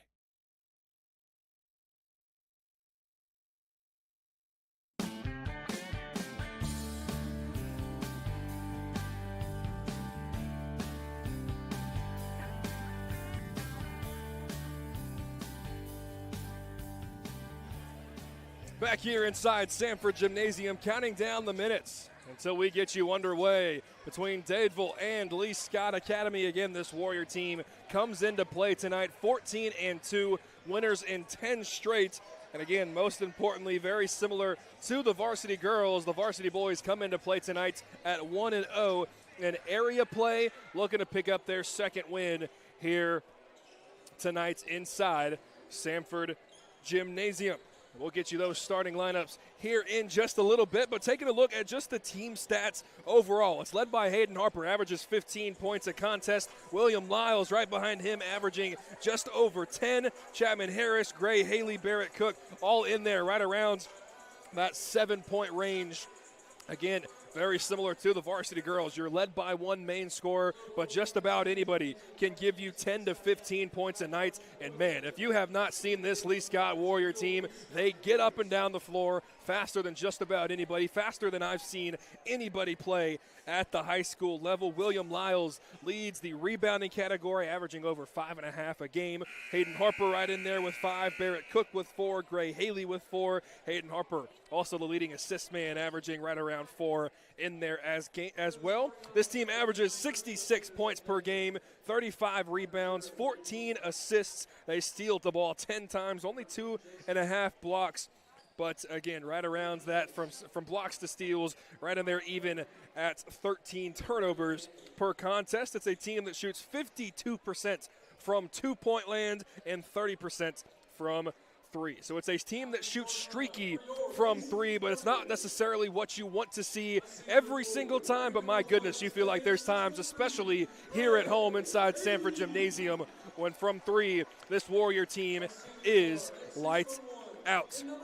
Tonight's starting lineups are presented by Auburn Bank. Their local team stands ready to discuss your financial needs and goals. Auburn Bank, champions of you and proud sponsor of Lee Scott basketball. It's Gray Haley, Chapman Harris, William Lyles, Parks Myers, and Cord Zellner. Your starting 5 here tonight on the campus of Lee Scott Academy. And a little bit of a choke. We talked about it on Monday on whether or not William Lyles made the permanent jersey change, but we're seeing him back here in 10 tonight. Wasn't necessarily an issue for him to be spotted or for me to figure out which one was Mr. Lyles with the bright orange shoes, but heard a little bit of a story about the jersey maybe not being washed for quite some time from before Christmas, got left in the bag. So, hey, maybe just a nice strategic move, keeping the defense away from everybody or keeping the defense away from him. But back in that normal number 10 jersey here tonight. Warriors in their home whites, the power blue stripes, the red numbers on front and back, the navy trim, the Dadeville Tigers in their road black on blacks. They have the gold, almost doorman type stripes going along the collarbones. And the numbers in front and back are in gold in there as well. The Warriors will be going from left to right. The Tigers will be going from right to left. A pick 6. What a way to start the college football playoff for the Indiana Hoosiers as we're just underway here inside Sanford Gymnasium. The Warriors win the opening tip with Hayden Harper, but a pick 6 from Dante Moore on the first play of the game gives the Hoosiers a 6-0 lead. We're just underway here in the first period. William Lyles thought about the 3. Warriors working around the perimeter. Are they going to call a turnover? Or are they going to call a pushing foul? They're going to call a turnover on Lyles. Let's open up the contest here this evening. Warriors not necessarily pressing in the front court, but at least forcing them to dribble contested, walking the way up the floor. Tigers with the basketball in the near corner. Now working the way towards the middle of the floor. Layup blocked by Gray Haley. And William Lyles with the rebound. Works his way towards the middle of the floor. Spins his way through contact. And can't get the layup to go. Ball knocked around. Goes into the hands of the Tigers. A 2-on-2 fast break. Gray Haley and Hayden Harper. And Harper does a beautiful job not playing defense without fouling. And the outlet pass goes to Parks Myers. And my goodness, you can see the speed already for this Lee Scott team's 2-0 with 7 minutes to play in the opening period. Now you are seeing a little bit of pressure and a timeout by the Tigers right in front of their own bench. We'll keep it right here on the Lee Scott Sports Network. Almost said 7-0, but no, that's the score again of the college football playoff semifinal. It's in Mercedes-Benz, the Peach Bowl between Indiana and Oregon. Dante Moore throws a pick six on the very first play of the game. And so it's 7-0 Hoosiers. Only 11 seconds into that contest. We're 1 minute and 7 seconds into the contest here at Sanford Gymnasium. And Parks Myers with the layup gives the Warriors a 2-point advantage. The first half of tonight's game is presented by Russell Dewitt Center and Building Supply. Experience and knowledge from the pros at your hometown home center. Tigers inbound the basketball, but the clock shouldn't have reset, or the 10-second count at least. But so far has had plenty of time, but Hayden Harper with the steal anyways. Works his way through contact. Don't know how there wasn't a whistle. His layup no good. Myers' layup is no good. Zellner's layup is no good. Haley now the kick out to Hayden Harper, who will slow things down and set up in the offense. Parks Myers now in the corner, or in the right wing rather. And his three-pointer won't go. And Lyles can't gather the offensive rebound, knocks it out of bounds.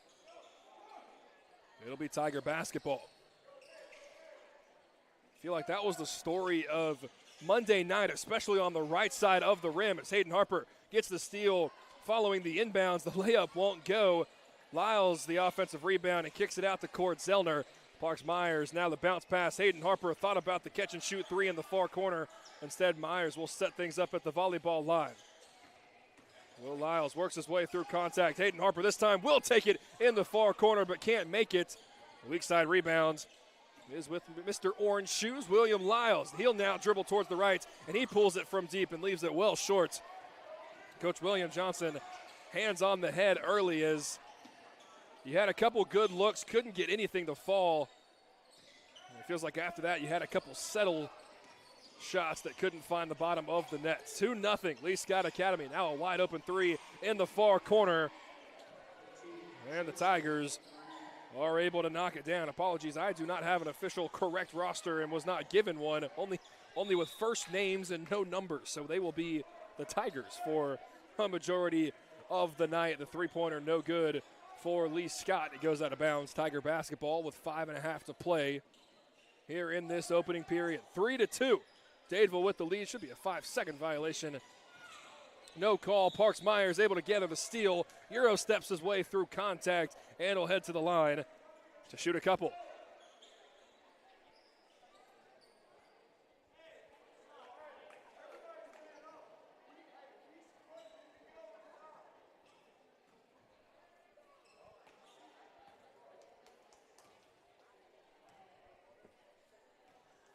Parks Myers with all 2 points, make it all 3 points for the Warriors so far in these first 2.5 minutes.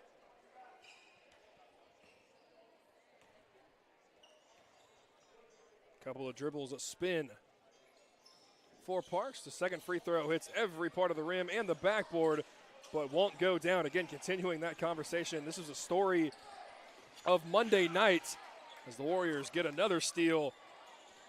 With the pressure, William Lyles now on the right block. His layup won't go. Ball tapped around. Gray Haley able to find it and lay it in. Warriors now lead 5-3. Baseball pass could be a travel. Should have been a travel. There was no dribble from the free throw line, but the layup is good. Warriors quick the other way. Gray Haley lays it in and gets the foul.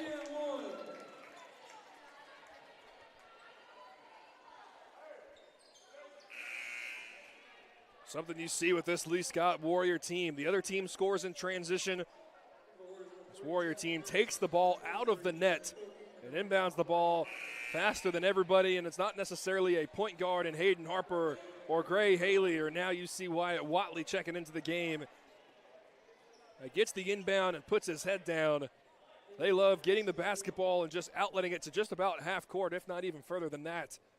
And by the time you write 2 tallies in the other score column, Lee Scott's found it right back. 7-5. Gray Haley can't capitalize on the lone free throw attempt. Almost halfway through this opening period, very close to a 10-second violation. But no whistle. Step-in three is blocked by Hayden Harper. Barrett Cook, who just checked in with that substitution that we see just about every single contest with Coach William Johnson. Gray Haley, now Hollywood Watley in the near corner. Chapman Harris thought about the three. Barrett Cook, a pump fake at the top of the key. A pass fake. Now Hayden Harper works his way inside. Kick out. Hollywood Watley, one more. Barrett Cook, catch and shoot three, knocks it down. Beautiful ball movement. You pass up the good shots, you get a great shot. And arguably the best catch and shoot sniper on the team, Barrett Cook, finds the bottom of the net, gives the Warriors a 5-point lead halfway through this first period. It's such beautiful basketball, my goodness, when it works.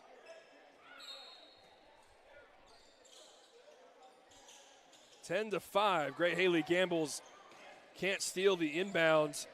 The Tigers have numbers momentarily.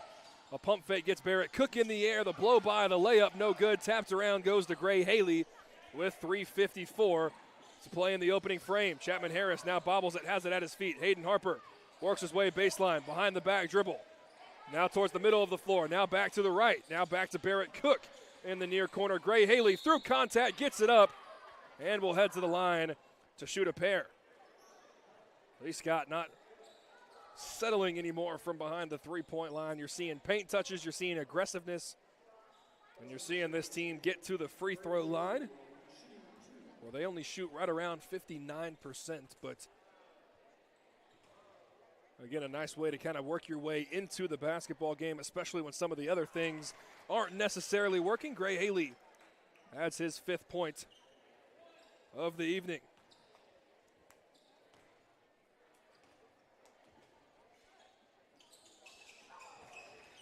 Haley right on cue. The reverse broadcaster's jinx. Have it better than everybody. He goes 2 for 2 from the line. The Warrior lead is a touchdown. Barrett Cook almost gets a steal. Goes into the backcourt, but recovered by the Tigers. Euro step through contact. Off the back iron and in. So now the Tigers will have a chance at a 3-point play. They're going to get Hayden Harper on the contact. He's walking to the official trying to get some sort of explanation. He's arguing that he went straight up and the offensive player initiated the contact, which you're seeing a little bit more of now.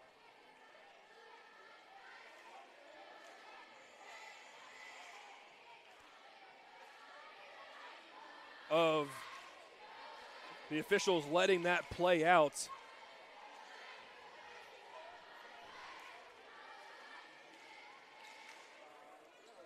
And now there's another discussion between the officials.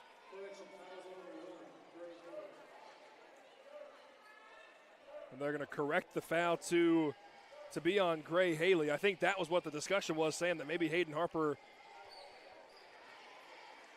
wasn't even the one that was necessarily in the vicinity.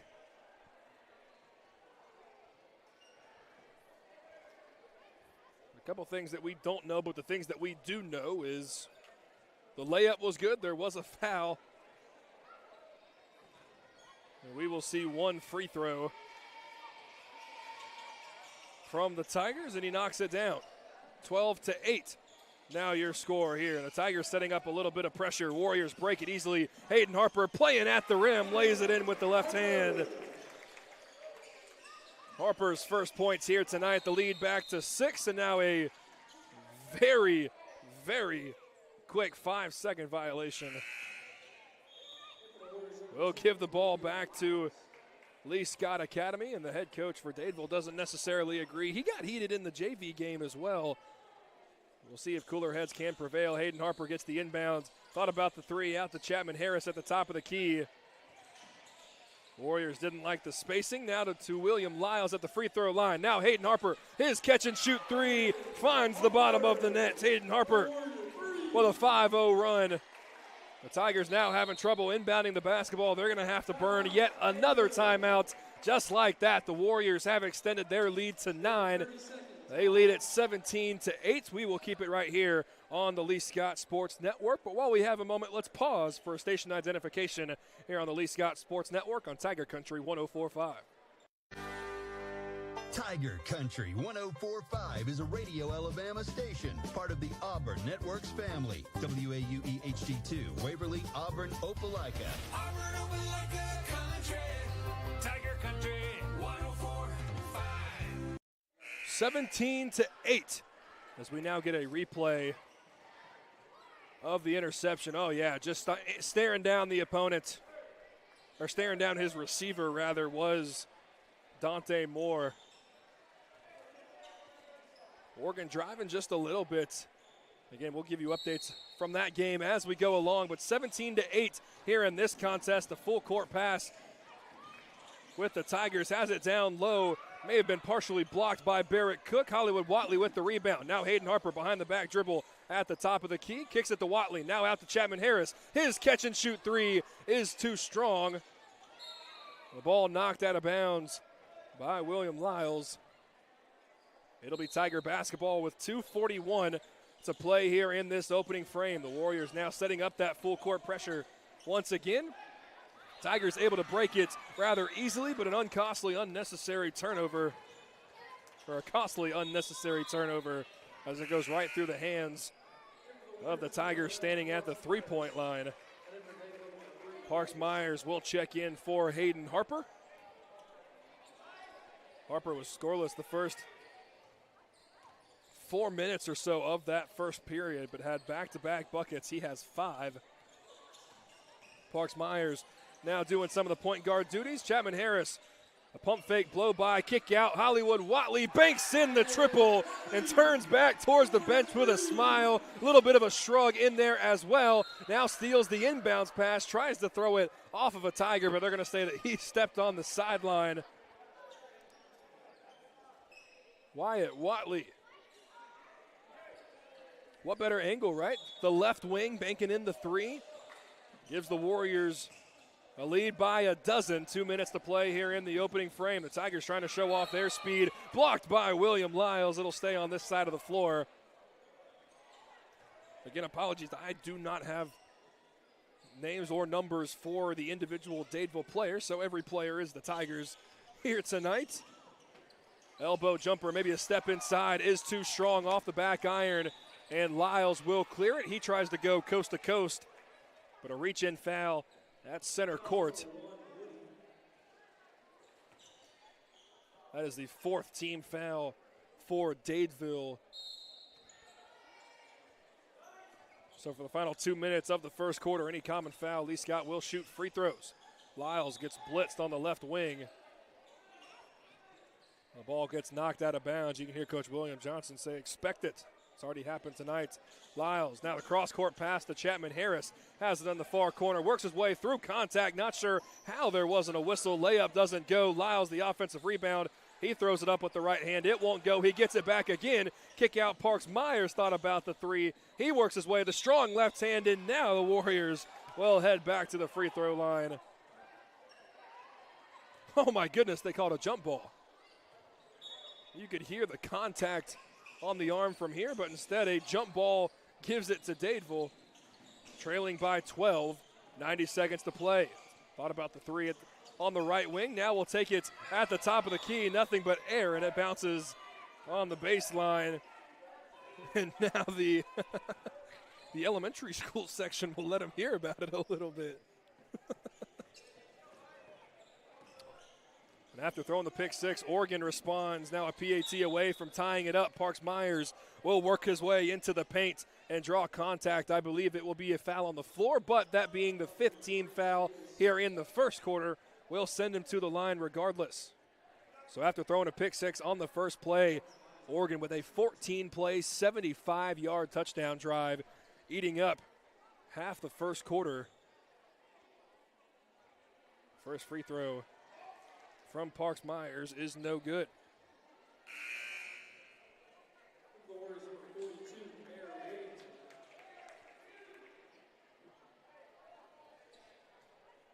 Bear Whittington.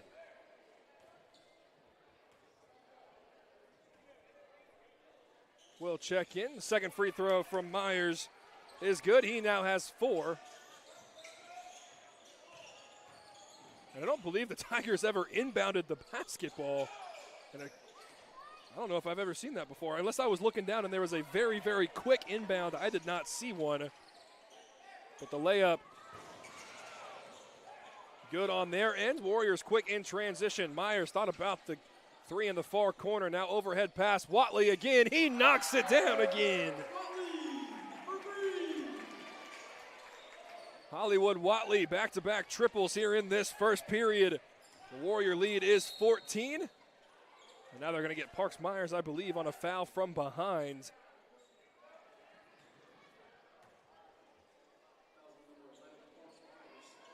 They're going to call that a shooting foul with 39.9. We'll bring the Dadeville point guard to the line, or he knocks down the first.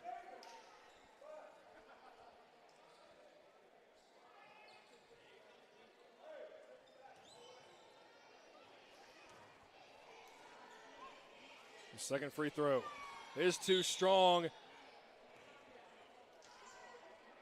And an over the back or possibly a pushing foul, as it was Chapman Harris who skied for the rebounds but got shoved in the air. We will now work our way to the other free throw line where Chapman Harris has a chance at 2 freebies.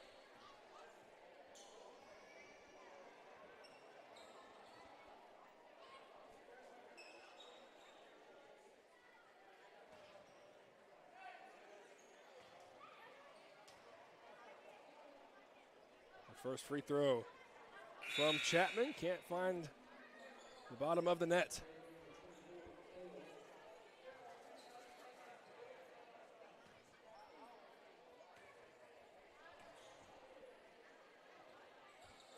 Second free throw is short. Chapman Harris fell to his backside.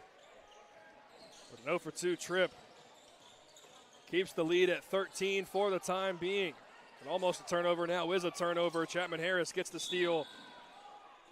And now a foul on Dadeville as the point guard did not allow Chapman Harris to dribble whatsoever. He throws his arms up, but like an offensive lineman trying to block the defensive lineman, just didn't allow him to get where he wanted to go. He was out of position to do so. So Chapman Harris will head back to the line where he can't knock down the first.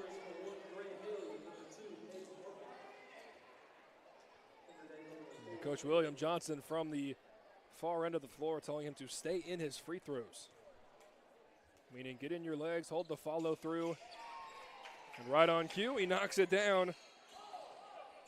And Coach William Johnson wisely knows best, gives the hands to the sky. Dadeville stepped on the sideline, no whistle. With 15 seconds to play in the first quarter. Left-handed layup blocked partially by Chapman Harris, and I believe when it was swatted out of bounds, it landed with Harris. It will. It'll be Tiger basketball with 11.1 to play here in the opening frame. 25-11. Lee Scott out in front. They're looking to end the first quarter strong. 8 seconds, 7 seconds. Floater for the Tigers. Can't find the bottom of the net. It's Barrett Cook. Now outlet to Watley. 2 seconds, 1 second. Step back 3. Good if it goes. Instead, the official said that it wouldn't have gone anyway as it slid off the front of the rim. A quality 8 minutes for the Lee Scott Warriors. You had your struggles, but after all things considered, 25 points in the first 8 minutes. Hard to find too many complaints about that. Warriors doing what they did a couple of nights ago, forcing live ball turnovers and getting a little bit of success following those first 2 or 3 minutes where you feel like you could not buy a bucket. You end up putting 25 points on the board here in this first quarter. Even balanced distributing scoring, and we'll take a break. Come back with the second quarter right after this here on the Lee Scott Sports Network. Every sports team has a glue guy, the unsung hero that does the dirty work. Society's glue guys are towing companies. Whether your car is in an accident or you own a business and need a vehicle moved, we all need tow trucks. When you need one, call Auburn Express Towing, offering 24-hour towing services. AET specializes in parking lot and private property towing in Auburn. Call 334-821-6033. Auburn Express Towing, located at 615 Opelika Road. Four Seasons Federal Credit Union. Homegrown and member-owned. We love our members love us. Oh yes, ever since I got off active duty, they have helped me. I would recommend to anyone, if you really want to get your finances in order, come and see for yourself. I promise you, they will help you get on the path to financial freedom. Four Seasons Federal Credit Union with 2 local branches. Membership eligibility required. Accounts federally insured by the National Credit Union Administration.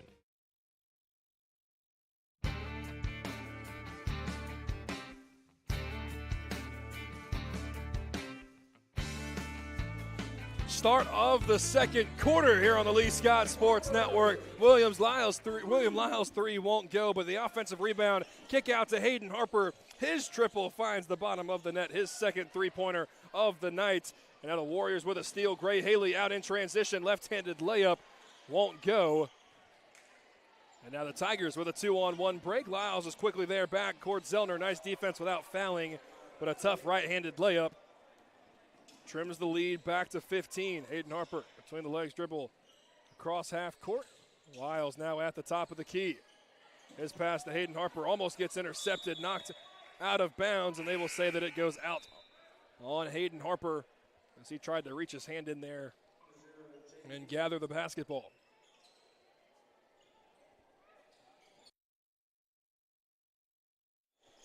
(28-13) is your score. A walk-in three in the far corner. Won't go down, goes out of bounds. Warrior basketball. 1 minute has gone by here in this second quarter. The Warrior lead is 15. William Lyles works his way through contact. First layup won't go, but gets the second chance opportunity, and nobody was ready for it. He laid it in rather easily. His first points of the evening here tonight. Lee Scott showing that pressure following made baskets. They swatted out of bounds, and they shouldn't be able to run the floor.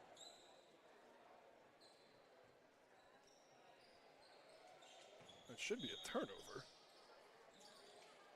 You can run the floor after the made basket, but it was swatted out of bounds, and he then tried to run it once again. Ball doesn't lie on the other end of the floor. The ball is thrown out of bounds into the second row of the cheerleaders, who are throwing their hands up at the Dadeville players. Rightfully so. How dare they think about doing that? Gray Haley, Hayden Harper, Parks Myers, Cord Zellner, and William Lyles, the 5 on the floor for the Warriors. That's starting 5 that you'll see play about 4 or 5 minutes. Then you'll see that mass rotation where Hayden Harper is the only Warrior that stays in. And after about 2 more minutes of that, somebody will take his spot. So down to a science just about, and hard to complain when you've seen the results. 10 straight wins for this Lee Scott Warrior team. Hayden Harper works his way downhill, gets the layup, can't get it to go actually. That was halfway down, good in the arcade, but will head to the line to shoot 2 free throws instead of 1. And he will do so with 6:28 to play in the second quarter. First free throw is good. Hayden Harper now leads all scorers. He has 9 in the contest. William Lyles a little frustrated, works his way to the bench. Barrett Cook will sub in a little bit early for him. Harper goes 1 for 2 from the line. Gray Haley fights for the offensive rebound, and it's knocked out of bounds off of Dadeville. So nice effort by Gray Haley, stealing another possession for Lee Scott, who leads at 31-13 at home in their own gym. Parks Myers, catch and shoot 3 right in front of the Tiger bench. And he knocks it down. Parks Myers now with 7 in the contest. And the lead is 21. Tigers work their way quickly in transition. Ball knocked off of the Tiger point guard. A nice job by Barrett Cook coming from the right wing defending spot. The little left-hand swipe knocked it off the shoe of a Tiger. Harper has it at the volleyball line. Now down low to Cord Zellner. Now to Gray Haley. Now Barrett Cook. His far corner three does not go down, and the Tigers will clear it, and they'll work their way quickly in transition. The Warriors get back wisely and very quickly to force the Tigers to set up in the half court. It's on the left block now, and the fadeaway is no good, but a foul on the shot. Well, they'll send him to the line.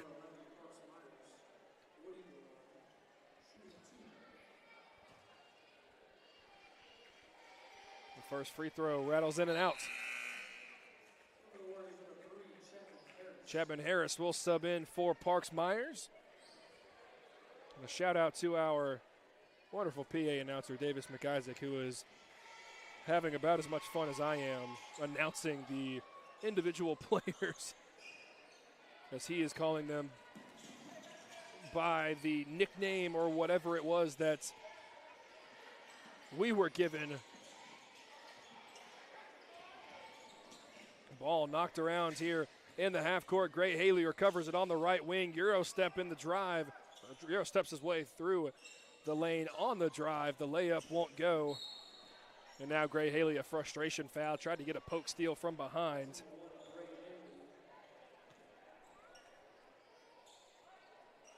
And a look back to Atlanta. The Indiana Hoosiers, their first offensive drive leads to 6. So 13-7 with 40 seconds to play in that opening period.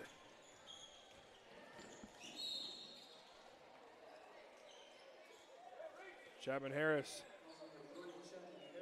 now tries to get a poke steal as well, and thought he got a lot of ball, but you hear Coach William Johnson say, "We'll stop reaching."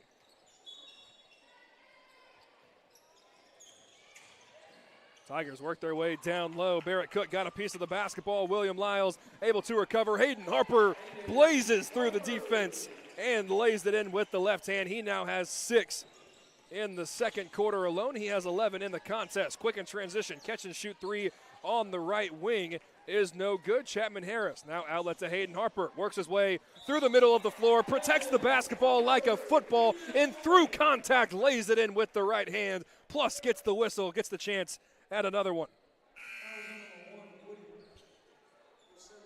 Harper a little shaken up following that.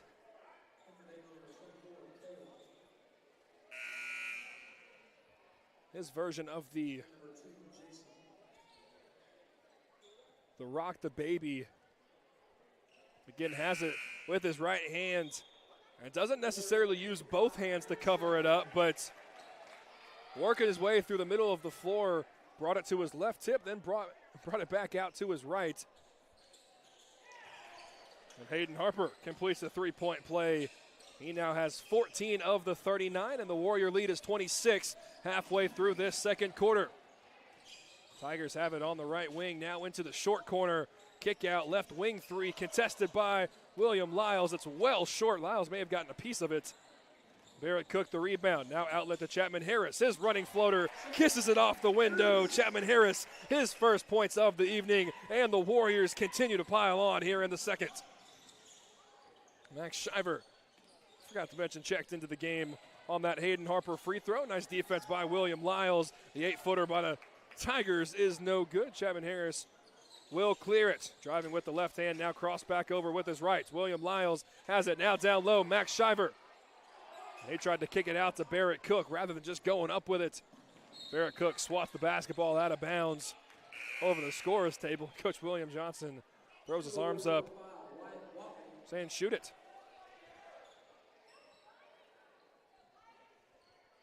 Wyatt Watley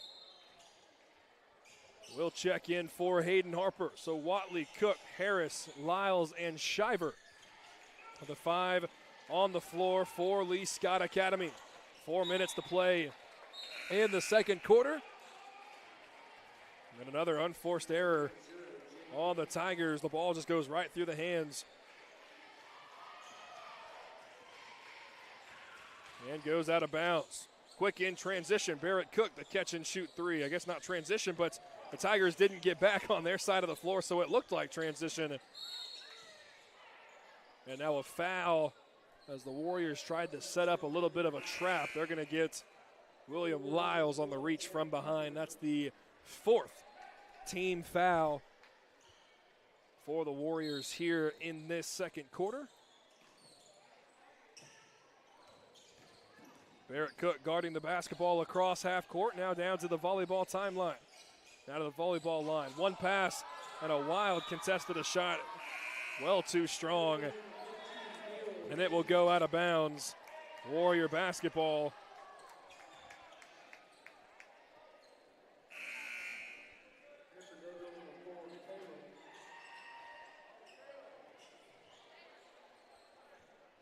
Jack Fuquay enters the game, as does,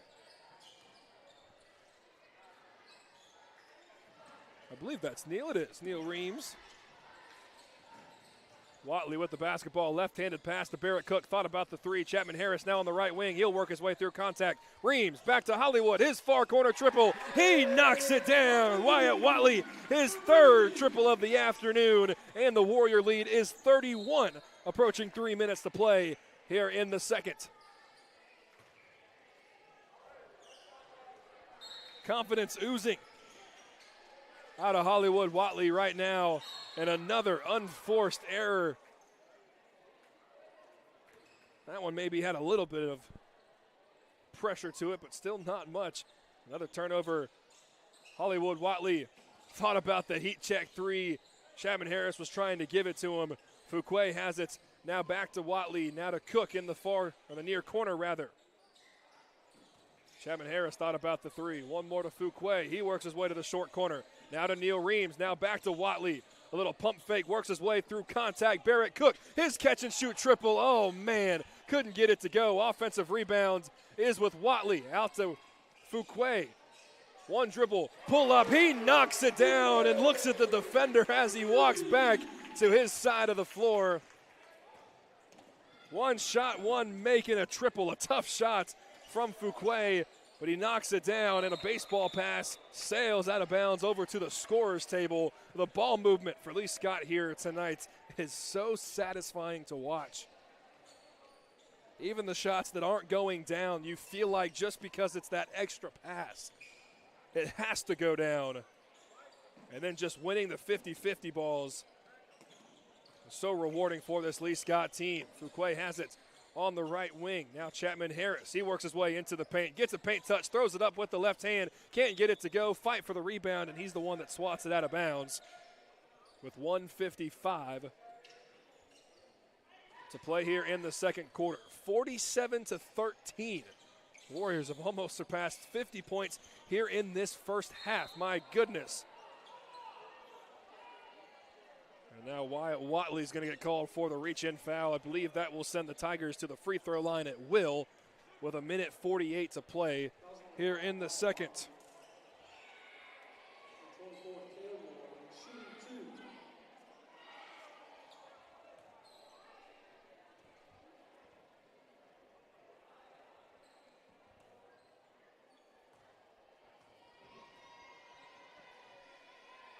The first free throw is no good, off the right side of the rim.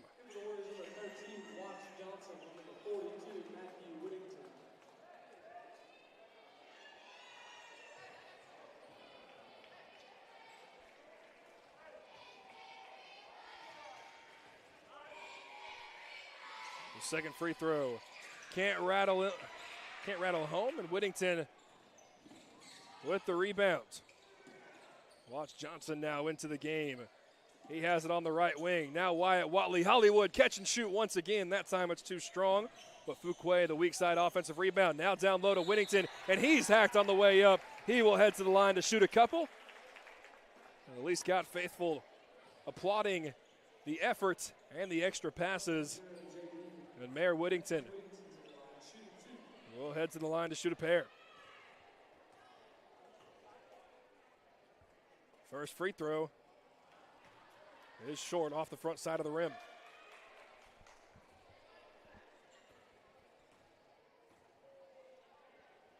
Second free throw. Can't rattle that one home either. 90 seconds to play. The Warrior lead is 34.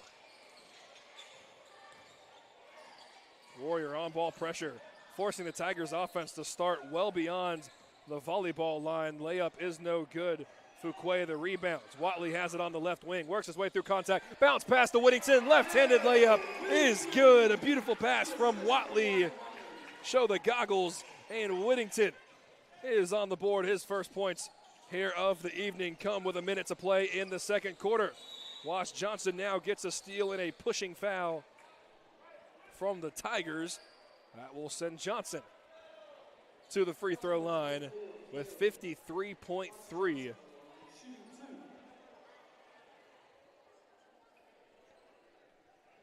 Not exactly sure what happened on Tuesday, Wednesday, and Thursday with both of these teams, the varsity girls and the varsity boys. But my goodness. The varsity girls put up 27 in the first quarter. They win that one 79-27 as Johnson goes 1 of 2 from the line. At 79, they score their season high in points this season tonight inside Sanford Gymnasium again, 79-27. And right now, Lee Scott Academy, the varsity boys, already at 50 with 40 seconds to play in the second quarter. The Tigers work their way baseline, and a nice running shot is good. 50-15. Fuquay now works his way baseline. Kick out to Watley, who bobbles it momentarily, works his way through contact. Left-handed layup, no, but will head to the line to shoot a couple. And again, apologies again, no official roster for the Dadeville Tigers, so a lot of good shots by the Tigers, turnovers by the Tigers, three-pointer by the Tigers, foul by the Tigers. A lot of that tonight. As Watley can't connect on the front end. Max Shiver will sub in. Matthew Whittington will sub out.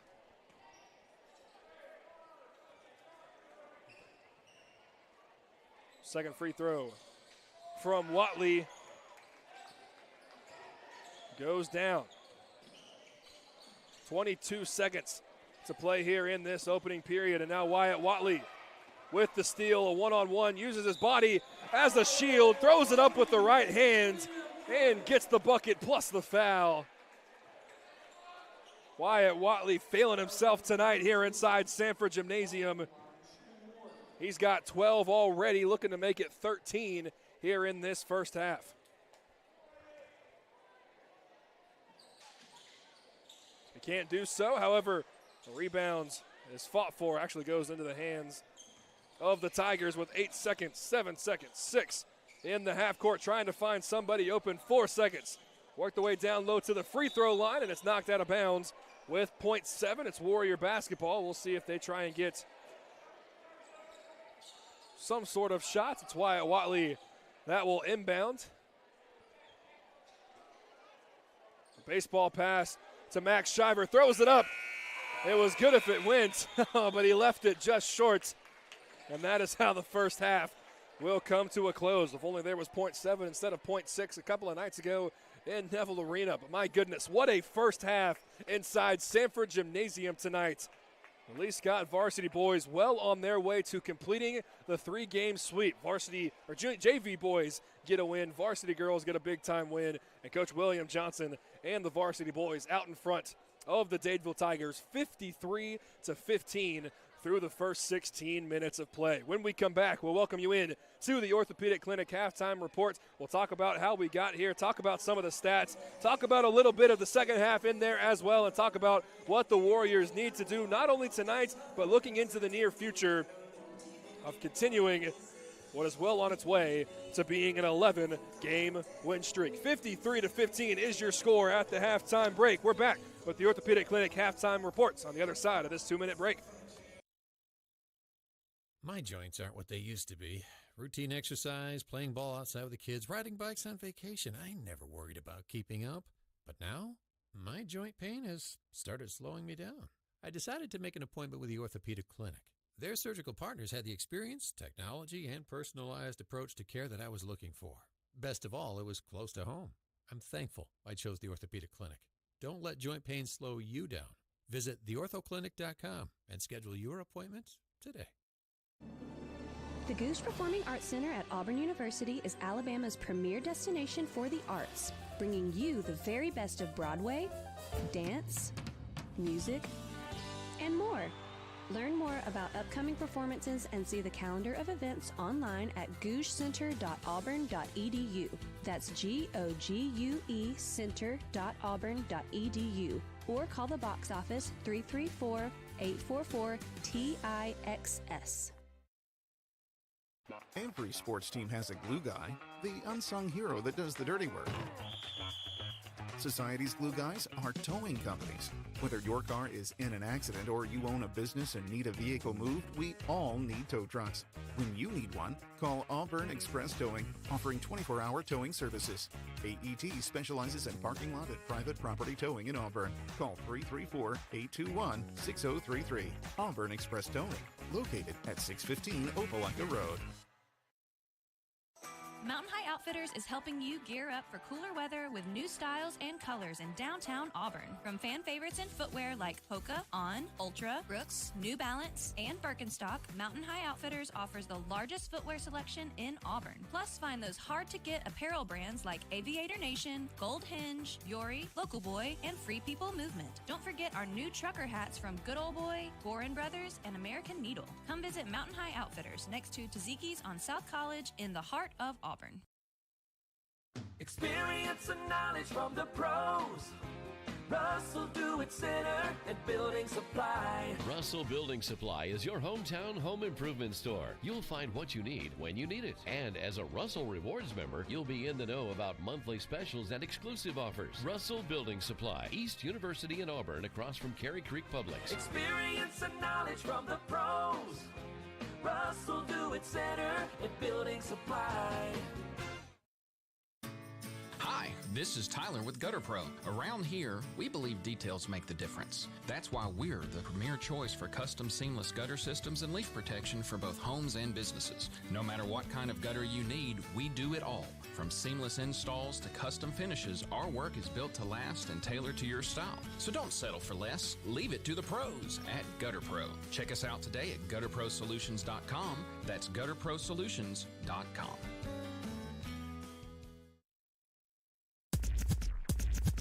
The Lee Scott Academy Basketball Halftime Show is brought to you by the Orthopedic Clinic on Tiger Country 104.5.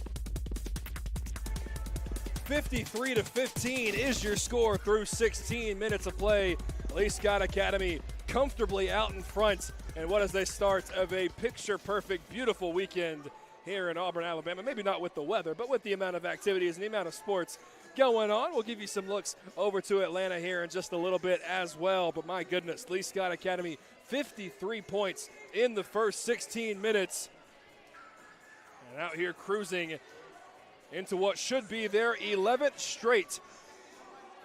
And their second straight in the 2026 calendar year, and moving to 2-0 in area play. But still a little bit of time here to go. But the offensive efficiency that you've seen inside this gym here tonight, both on the varsity girls side of things and now the varsity boys side of things as well. Varsity girls put up 79 points, their season high. The Lee Scott varsity boys put up 53 points in only 16 minutes.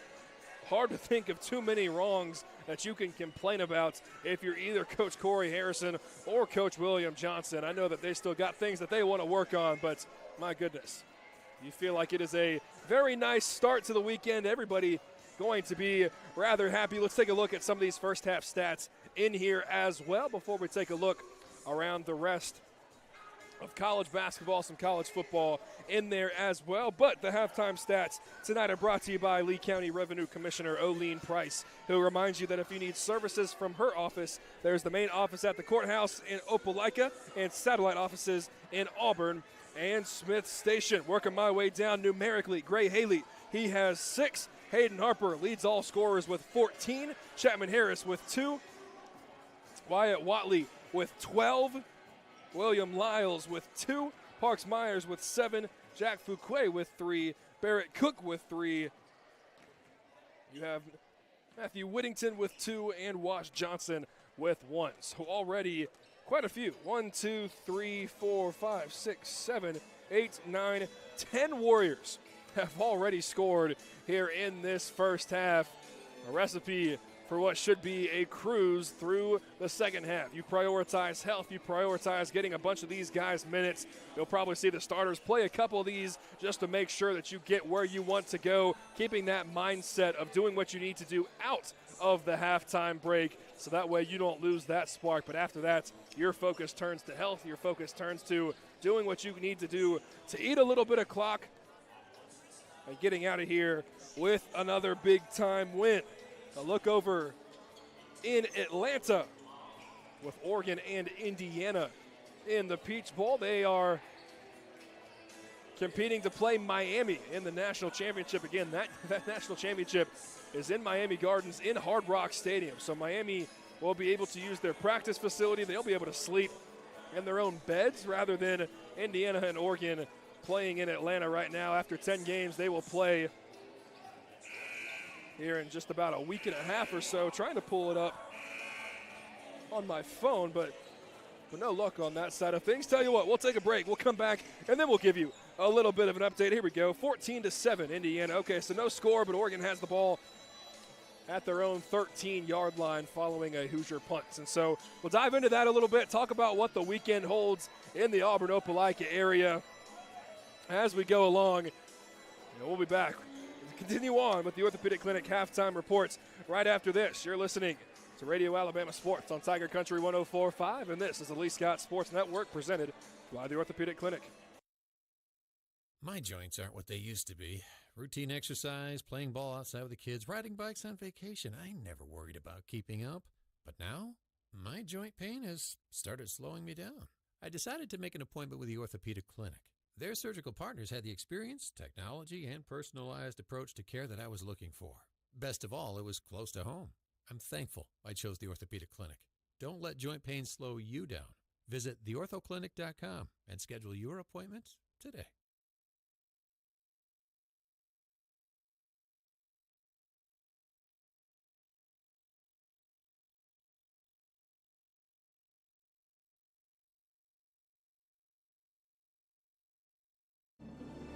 The Goose Performing Arts Center at Auburn University is Alabama's premier destination for the arts, bringing you the very best of Broadway, dance, music, and more.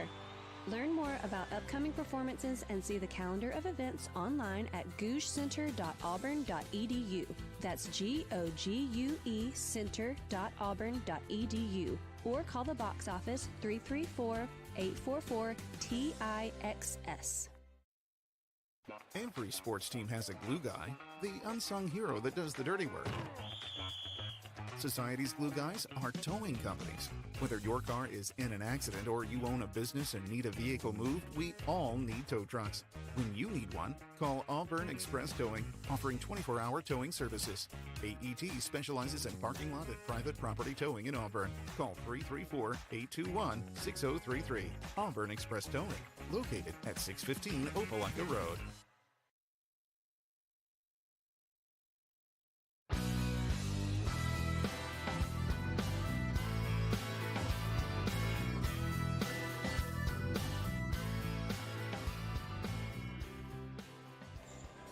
Wrapping up the Orthopedic Clinic halftime report here on the Lee Scott Sports Network and Tiger Country 104.5. We remind you that it's all brought to you by the Orthopedic Clinic, and it's the Orthopedic Clinic is East Alabama's go-to center for orthopedic care with locations in Auburn and Opelika. To better serve you, you can find them online at theorthoclinic.com. Lee Scott Academy out in front, 53-15 As we get you underway in the start of the third quarter, very quickly a look at what the college basketball slate looks like tomorrow, because my goodness, what more could you ask for? Arkansas, the 15th ranked Razorbacks, come to Neville Arena tomorrow night at 5 p.m. Nebraska goes to Bloomington to take on Indiana. That's the 11 o'clock game. You have Tennessee and Florida at 11. You have Wisconsin and Michigan at noon. Houston and Baylor, LSU, Vanderbilt. What a game that could end up being. As a foul down low, I believe they're going to get William Lyles, as it was the Tigers that got the start. They're actually going to get Cord Zellner. You have SMU and Duke, Georgia, South Carolina, Arizona, TCU, Texas Tech and Colorado, Texas and Alabama, BYU and Utah. So plenty of games in the top 25, plenty of really good matchups in college basketball here coming up this weekend. The first free throw from the Tigers is good. The second one, however, is too strong. And as expected, it is the starting five for the Warriors. You'd expect that for the first couple of minutes here in this third quarter. Hayden Harper, catch and shoot three right in front of the Warrior bench. Finds the bottom of the net. Hayden Harper continues his hot scoring, knocks down yet another triple. He has 17. Tigers try and answer in response, and they do. A walk-in three at the top of the key, right back into the hands of Hayden Harper. Warriors leading 56-19. Dribble handoff to William Lyles. Thought about the three. Now backs out on the right wing. Now works his way through contact. Reverse layup is good. William Lyles now with 4 here tonight. A really nice move. Works his way from the right wing to the left block, and then uses the inside hand, uses that right arm to put a little English and kiss it off the window. 1 minute gone by here in the third. They pass down low, gets swatted out by Hayden Harper. Second chance opportunity to lay up well too strong. Cord Zellner will clear the rebound and tries to find Gray Haley on the outlet pass, but Gray Haley started running the floor. He wasn't looking, and the basketball goes into the scorer's table. A turnover for the Warriors. Basketball at the top of the key. The volleyball line extended for the Dadeville Tigers, who are looking to get their first area win here this season. The Warriors looking to start 2-0. Elbow jumper is no good. Zellner the rebounds. Now to Hayden Harper. Cross-court pass to William Lyles. Catch and shoot three. Hesitated just a little bit. That one off the back iron. Parks Myers, the offensive rebound. Now out to Hayden Harper. And found himself underneath the rim. Couldn't get the layup to go. Poked around momentarily, but is fielded and recovered by the Tigers. Lyles can't get the steal. Because of that, a 5-on-4. The three-pointer is no good. A fight for the basketball. They're going to say it will be Tiger basketball. 2 minutes gone by here in this third quarter. The outlet pass gets stolen by William Lyles. He throws it down. William Lyles showing off the vertical showtime here inside Sanford Gymnasium. 60-19 is your score. And a long three, no good. Lyles skies up once again for the rebound. Crowd getting into that one a little bit. I've seen it in warm-ups, didn't know if he was going for it or not. Caught me by surprise just a little bit. 60-19 is the score. It's those orange shoes that just give the extra vertical. Tigers cross half court at what I thought was 12 or 13 seconds, but no whistle. Ball on the left wing. Dribble handoff. Now they throw it down low. And the 100-mile-an-hour pass from 2 feet away sails into the third row of the bleachers. And a mass sub for the Tigers. 60-19 is your score here inside Sanford Gymnasium. Hayden Harper, the running floater, won't go. Cord Zellner, the offensive rebound. He cleans it up. And Zellner now in the scoring column here tonight with his first bucket. Brings the Warrior lead to 43. The on-ball screen and the push-off, no whistle. Running floater for the Tigers, no good. Zellner with the rebound. Lyles now working in transition. The blow-by and the right-handed layup. William Lyles now with 6 in the third quarter. Lee Scott will take a timeout. We'll stay right here with you on the Lee Scott Sports Network. And you would imagine, as you see a couple get up from the scoring table, that is a timeout basically for a mass substitution. And you can see right now it is 5 in, 5 out.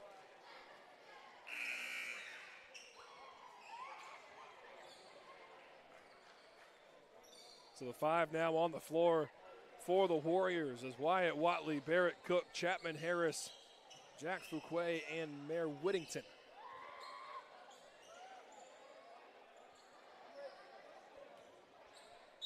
(64-19) is your score. Lee Scott comfortably out in front here inside Sanford Gymnasium. 4.5 to play in the third. Ball on the left wing, guarded by Barrett Cook. Free throw line, tried to go up with it, but it was stripped by Chapman Harris. Barrett Cook recovers. Chapman Harris now the outlet, bounce pass to Wyatt Watley. Pump fake, blow by, and kisses it off the glass. Wyatt Watley continues his fantastic night. Had 12 in the first half, up to 14. Here tonight, catch and shoot 3 on the left wing is too strong off the back iron. Long rebound, and the 8-foot jumper is good on the second chance opportunity. Watley bringing the ball up the floor. Now Fuquay, now Barrett Cook on the dump off, and Barrett Cook had a 3 in the first quarter. A little bit of a quiet night. He's up to 5. And the Warriors continue to score and be ever so efficient on their side of the floor. Ball thrown out of bounds. It's Lee Scott basketball with 3:26 to play here in the third.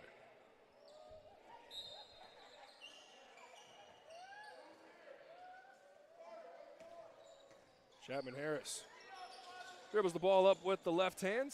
Now a backdoor pass, Barrett Cook. He gets hacked on the way up and will fall to the floor, but will head to the line to shoot a couple. Good to see him stand up quickly, something that's, again, not necessarily hard contact with the body, but the Tigers went for the block and got a lot of the forehead of Barrett Cook.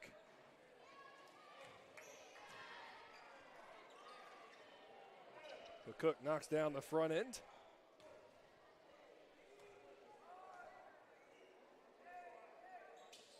And Cookie goes 2 for 2 from the stripes. Just like that, he's up to 7, and the Warrior lead is 49. 3 minutes to play here in this third quarter. Elbow jumper for the Tigers, maybe slipped. It bounces off the rim a couple of times, doesn't get it to go. Outlet to Wyatt Watley, now to Fuquay, and it goes off the shin. A turnover for the Warriors. Neil Reams will check in for Fuquay at the 3-minute mark.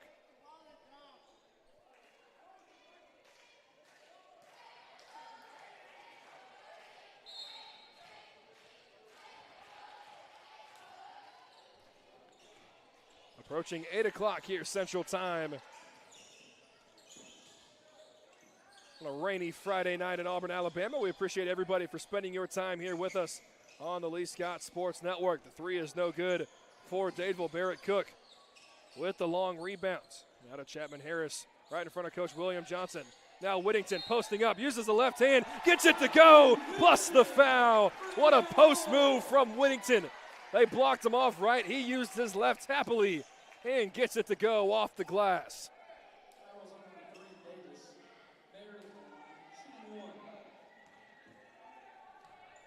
What a move from Mayor Whittington.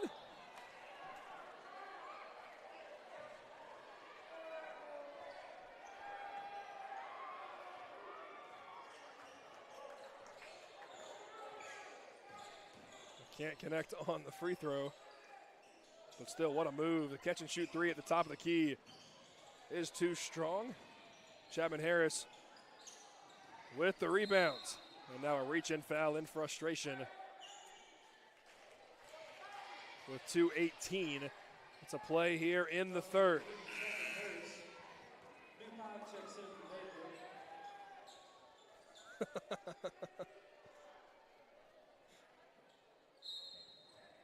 I get a shout out to Mr. Davis McIsaac. Our PA announcer giving ourselves, joking with each other from across the floor here tonight. A new 5 subbed in for the Dadeville Tigers, and again, without us having rosters, he let everybody know that a new 5 was subbing in for the Tigers. Reams now bounce past Whittington, gets another and one opportunity. Neil Reams the bounce pass, and Whittington goes up strong with the left hand. Matthew Whittington now with 6 in the contest. And the Warriors continue to extend their lead here tonight. Couple of dribbles and the free throw is no good. So the Tigers will clear under 2 minutes to play in the third.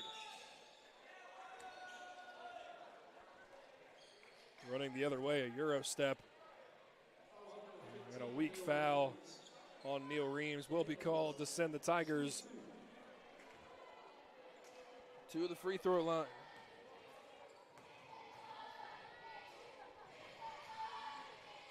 The first free throw is short.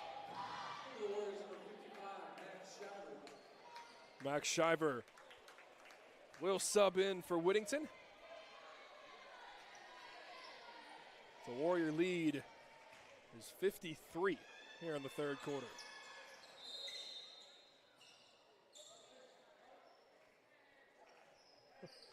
And a free throw violation in the lane by the Warriors. That will give the Tigers another shot.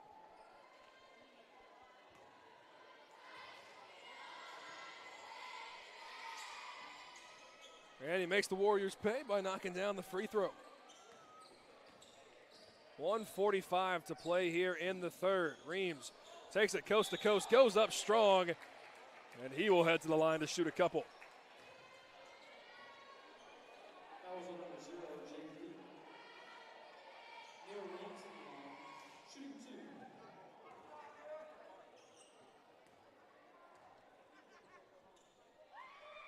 First free throw from the southpaw, Neil Reams.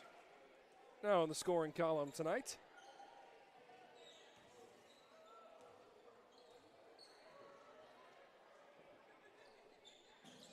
He knocks down both of them. The 11th Warrior to find a tally in the stat sheet here tonight. 76-22.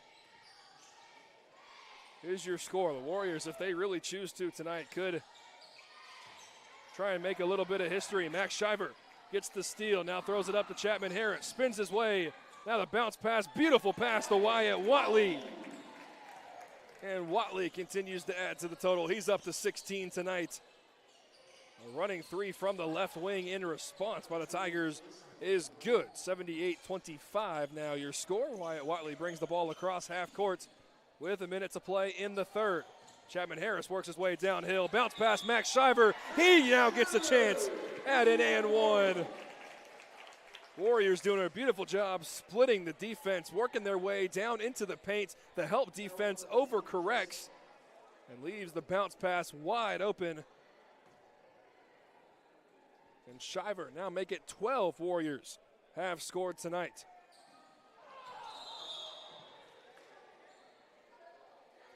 Free throw is just a little bit short for Max Shiver. But now 80-25. With 45 seconds to play here in the third quarter. 15-foot jumper hits the front of the rim, gets the shooter's roll.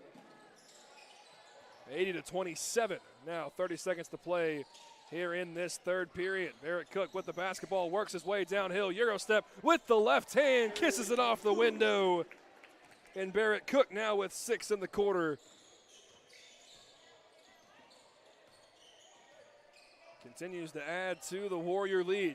We'll see if the Tigers hold for the final shot here in this third quarter. At the three-point line and a double dribble, I believe. Yes, that will be the call with 5.8.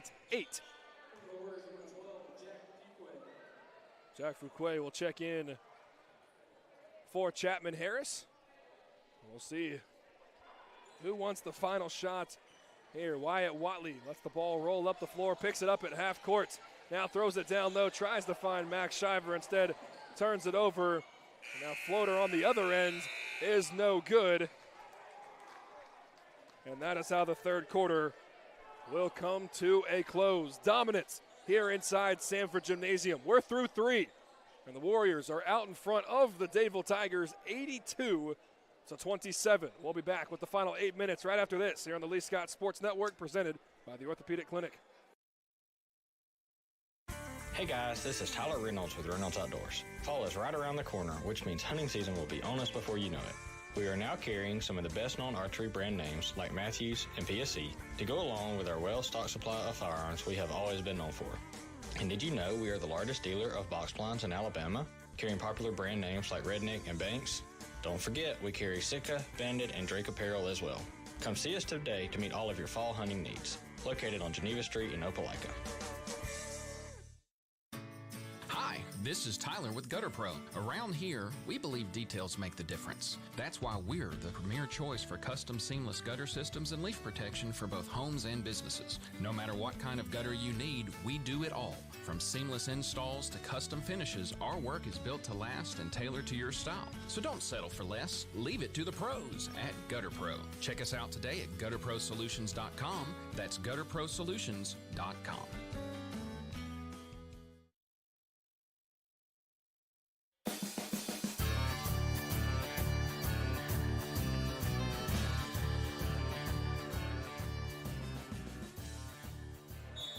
Start of the fourth quarter here on the Lee Scott Sports Network, and it has been all Warriors here tonight. They lead it 82-27 as we get you underway in the fourth and final 8-minute period.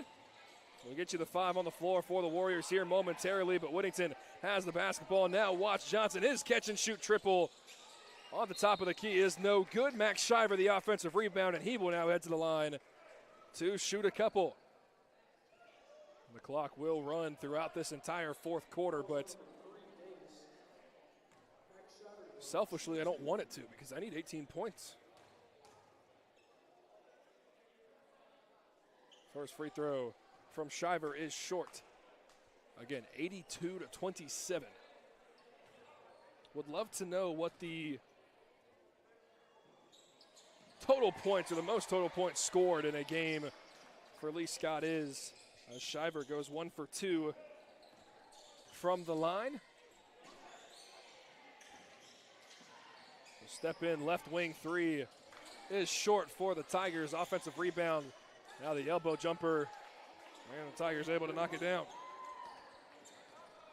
A look over into Atlanta, and my goodness.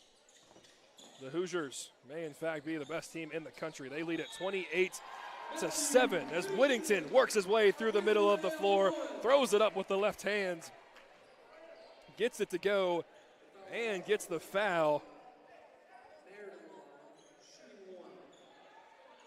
Mayor Whittington having himself a night. He's up to 8. Free throw won't go down, 85-29.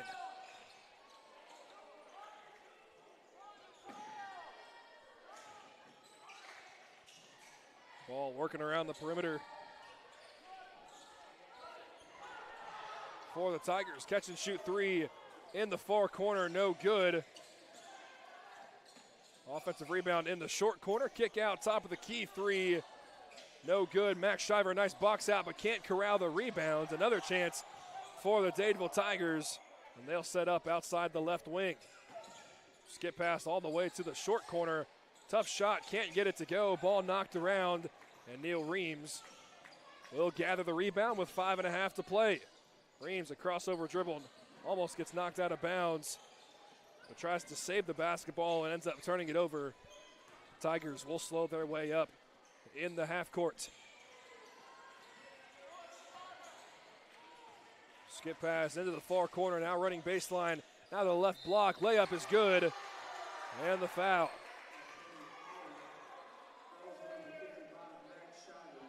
They're going to get Max Shiver on the personal foul.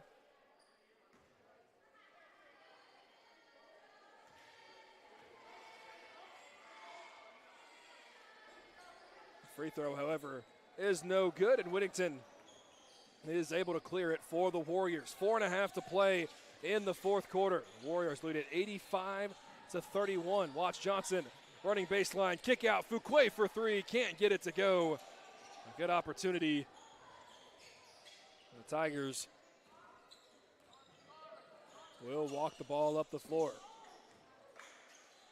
Left wing three is no good. The Tiger shooter fell to the floor trying to draw the foul. No whistle. Fuquay now on the left wing. Now out to Whittington. Now Reams, who will set up the offense. Whittington at the top of the key. He gets blitzed, loses the basketball, falls to the floor, able to get it to Fuquay.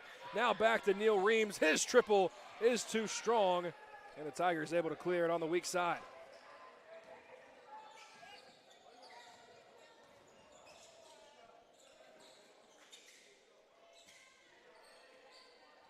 Under 4 minutes to play in the contest here tonight. Lee Scott will move to 15-2 on the young season. 2-0 in area play with a dominant, commanding win here tonight. Again, the clock running all of the fourth quarter.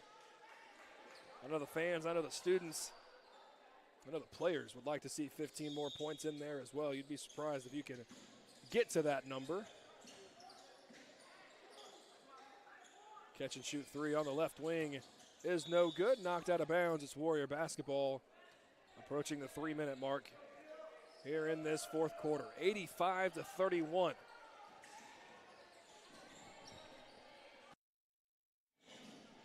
Reams with the basketball, tried to get with Watts Johnson to go downhill. Instead, Reams will throw it up with the left hand and couldn't get the layup to fall.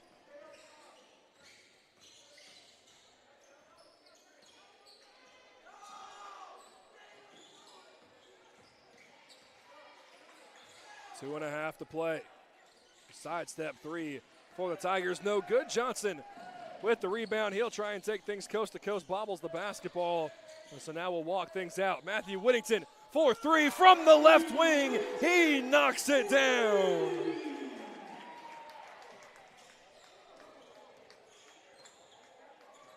Matthew Whittington now with 5 in the fourth quarter. He's in double figures. And the Warriors lead at 88-31. Three in response is no good.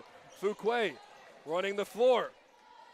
Gets it out to Johnson. His catch and shoot three. Too strong. Shiver, the offensive rebound, lowers his shoulder, gets downhill. Can't get the right-handed layup to go. Everybody beginning to slowly feel what we've been talking about here. The final 2 minutes, 88-33. Johnson will slow things down. Now Reams tries to get downhill. Whittington thought about the three once again. Now will get downhill. Kicks it to Johnson. Thought about the pull-up jumper. Whittington, once again, the opposite wing. He knocks it down again. Whittington in response. Dadeville now goes for the dunk, but it's off the back iron. But the layup is good, 91-33. The ball now stolen away. This has turned into an NBA All-Star contest where the final 3 minutes are just sprinting up and down the floor. We have 60 seconds to play here inside Sanford Gymnasium. The ball gets stolen away from Max Shiver. Dadeville wants a dunk. He can't get it. He's 0 for 2. The follow-away three. What am I watching here at Sanford Gymnasium? Both crowds are standing up, hyping each other up as Max Shiver is able to lay it in. 93-38, 36 seconds to play. Almost a half-court three is no good.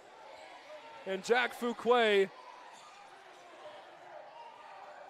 with the rebound. Now Reams, now to Watts Johnson. And now the Warriors are just going to try and play keep away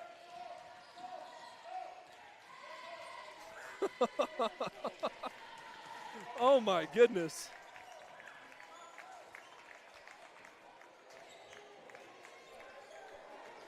Lee Scott Academy will dribble it out here inside Sanford Gymnasium. A dominating win for the Warriors here this evening, and the varsity boys complete the sweep over the Dadeville Tigers. The JV boys get a nice win. The varsity girls dominate, and my goodness, the varsity boys may have just had a historic performance inside Sanford Gymnasium. They win it 93-38 to move to 15-2 overall. They have now won 11 straight contests, and more importantly, they move to 2-0 in area play. We'll take a break, come back, talk about both of these games, and wrap everything up here on the Lee Scott Sports Network, presented by the Orthopedic Clinic. My joints aren't what they used to be. Routine exercise, playing ball outside with the kids, riding bikes on vacation. I never worried about keeping up. But now, my joint pain has started slowing me down. I decided to make an appointment with the Orthopedic Clinic. Their surgical partners had the experience, technology, and personalized approach to care that I was looking for. Best of all, it was close to home. I'm thankful I chose the Orthopedic Clinic. Don't let joint pain slow you down. Visit theorthoclinic.com and schedule your appointment today. The Goose Performing Arts Center at Auburn University is Alabama's premier destination for the arts, bringing you the very best of Broadway, dance, music, and more. Learn more about upcoming performances and see the calendar of events online at gougecenter.auburn.edu. That's GOGUE center.auburn.edu. Or call the box office 334-844-TIXS. Hi, this is Tyler with Gutter Pro. Around here, we believe details make the difference. That's why we're the premier choice for custom seamless gutter systems and leaf protection for both homes and businesses. No matter what kind of gutter you need, we do it all. From seamless installs to custom finishes, our work is built to last and tailored to your style. So don't settle for less. Leave it to the pros at Gutter Pro. Check us out today at gutterprosolutions.com. That's gutterprosolutions.com. Experience and knowledge from the pros. Russell Do-It Center and Building Supply. Russell Building Supply is your hometown home improvement store. You'll find what you need when you need it. And as a Russell Rewards member, you'll be in the know about monthly specials and exclusive offers. Russell Building Supply, East University in Auburn, across from Cary Creek Publix. Experience and knowledge from the pros. Russell Do-It Center and Building Supply.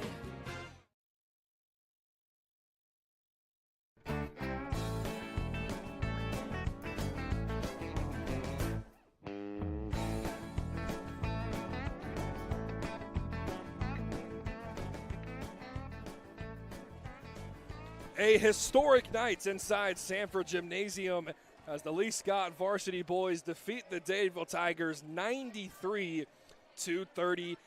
I'm Christian Griffin here with you on the Lee Scott Sports Network. And my goodness, what a night that it was all the way around. The Warriors complete the sweep over the Tigers. It started with the JV boys. The varsity girls pick up a 79-27 win, and the varsity boys pick up that 93-38 win to move to 2-0. Both teams, the varsity girls and the varsity boys, now 2-0 in area play. The varsity girls move to 11-7 and now have won back-to-back contests. The Warriors on the varsity boys side of things move to 15-2, winners in 11 straight. And my goodness, we talked about some of the keys to the game going into this contest of using that Monday game to really shake off some of the rust and get back into the flow, get back into the swing of things. And that's exactly what you saw tonight. You saw shooting efficiency on both teams. You saw defensive pressure. You saw full court pressing that you haven't seen too much of from either one of these teams. You see a little bit more of it on the boys' side of things rather than the girls. But varsity girls forced a lot of turnovers, a lot of live ball turnovers, giving themselves really easy buckets, and everything fell for the Warriors outside of maybe the first 3 minutes of the first quarter for the Lee Scott varsity boys. And my goodness, what a night it was here inside Sanford Gymnasium. Final score stats, working my way numerically for the varsity boys. Gray Haley with 6. Hayden Harper finishes with 17. Chapman Harris with 2. Wyatt Watley with 16. William Lyles with 8. Parks Myers with 7. Jack Fuquay with 3. Neil Reams with 2. Cord Zellner with 2. Barrett Cook with 9, Max Shiver with 4, Mayor Whittington with 14, and 8 of those on 2 threes. He also had 2 and 1s in the third quarter as well. He had 8 in the fourth quarter. He had 12 of his 14 in that second half. He finishes with 14, and Watts Johnson finishes with a point in there as well. A historic night, to say the least, here inside Sanford Gymnasium, as both the varsity girls and the varsity boys pick up big-time wins here at home. But the comfort of our own confines won't be here for too long, because our next broadcast on the Lee Scott Sports Network will be on the road, taking on Lafayette next Monday. Airtime will be right around 5 o'clock, 5:15 or so with the varsity girls. Varsity boys will be there shortly to follow. We will also be on the road the following day, that Tuesday, on the road at Trinity, before we're back here inside Sanford Gymnasium that Friday. And so we talked about it last Monday. It was a span of 25 days where you had 10 games, and you're seeing a lot of that right now. But what better way to finish up a weekend and work your way into a game or a week where you have 3 games the following week than to put up the offensive and the defensive performance that you did here tonight. Again, we appreciate everybody for listening to Lee Scott Academy basketball on the home of the Warriors, Tiger Country 104.5, tigercountry.net, and the Radio Alabama app. For everybody over here at Lee Scott Academy, I'm Christian Griffin. Until next time, until next Monday, where we see you a lot and we'll hear from you a lot throughout the week. Until then, stay safe, especially through the rain tonight. Have a great weekend, and as always, it's a great night to be a Warrior. Lee Scott Academy basketball has been presented by the Orthopedic Clinic, Googe Performing Arts Center, Mountain High Outfitters, and Russell Building Supply. Also brought to you by Auburn Bank, Gutter Pro, Advanced Graphics, Auburn Express Towing, and Four Seasons Federal Credit Union. Follow LSA action here on Tiger Country 104.5.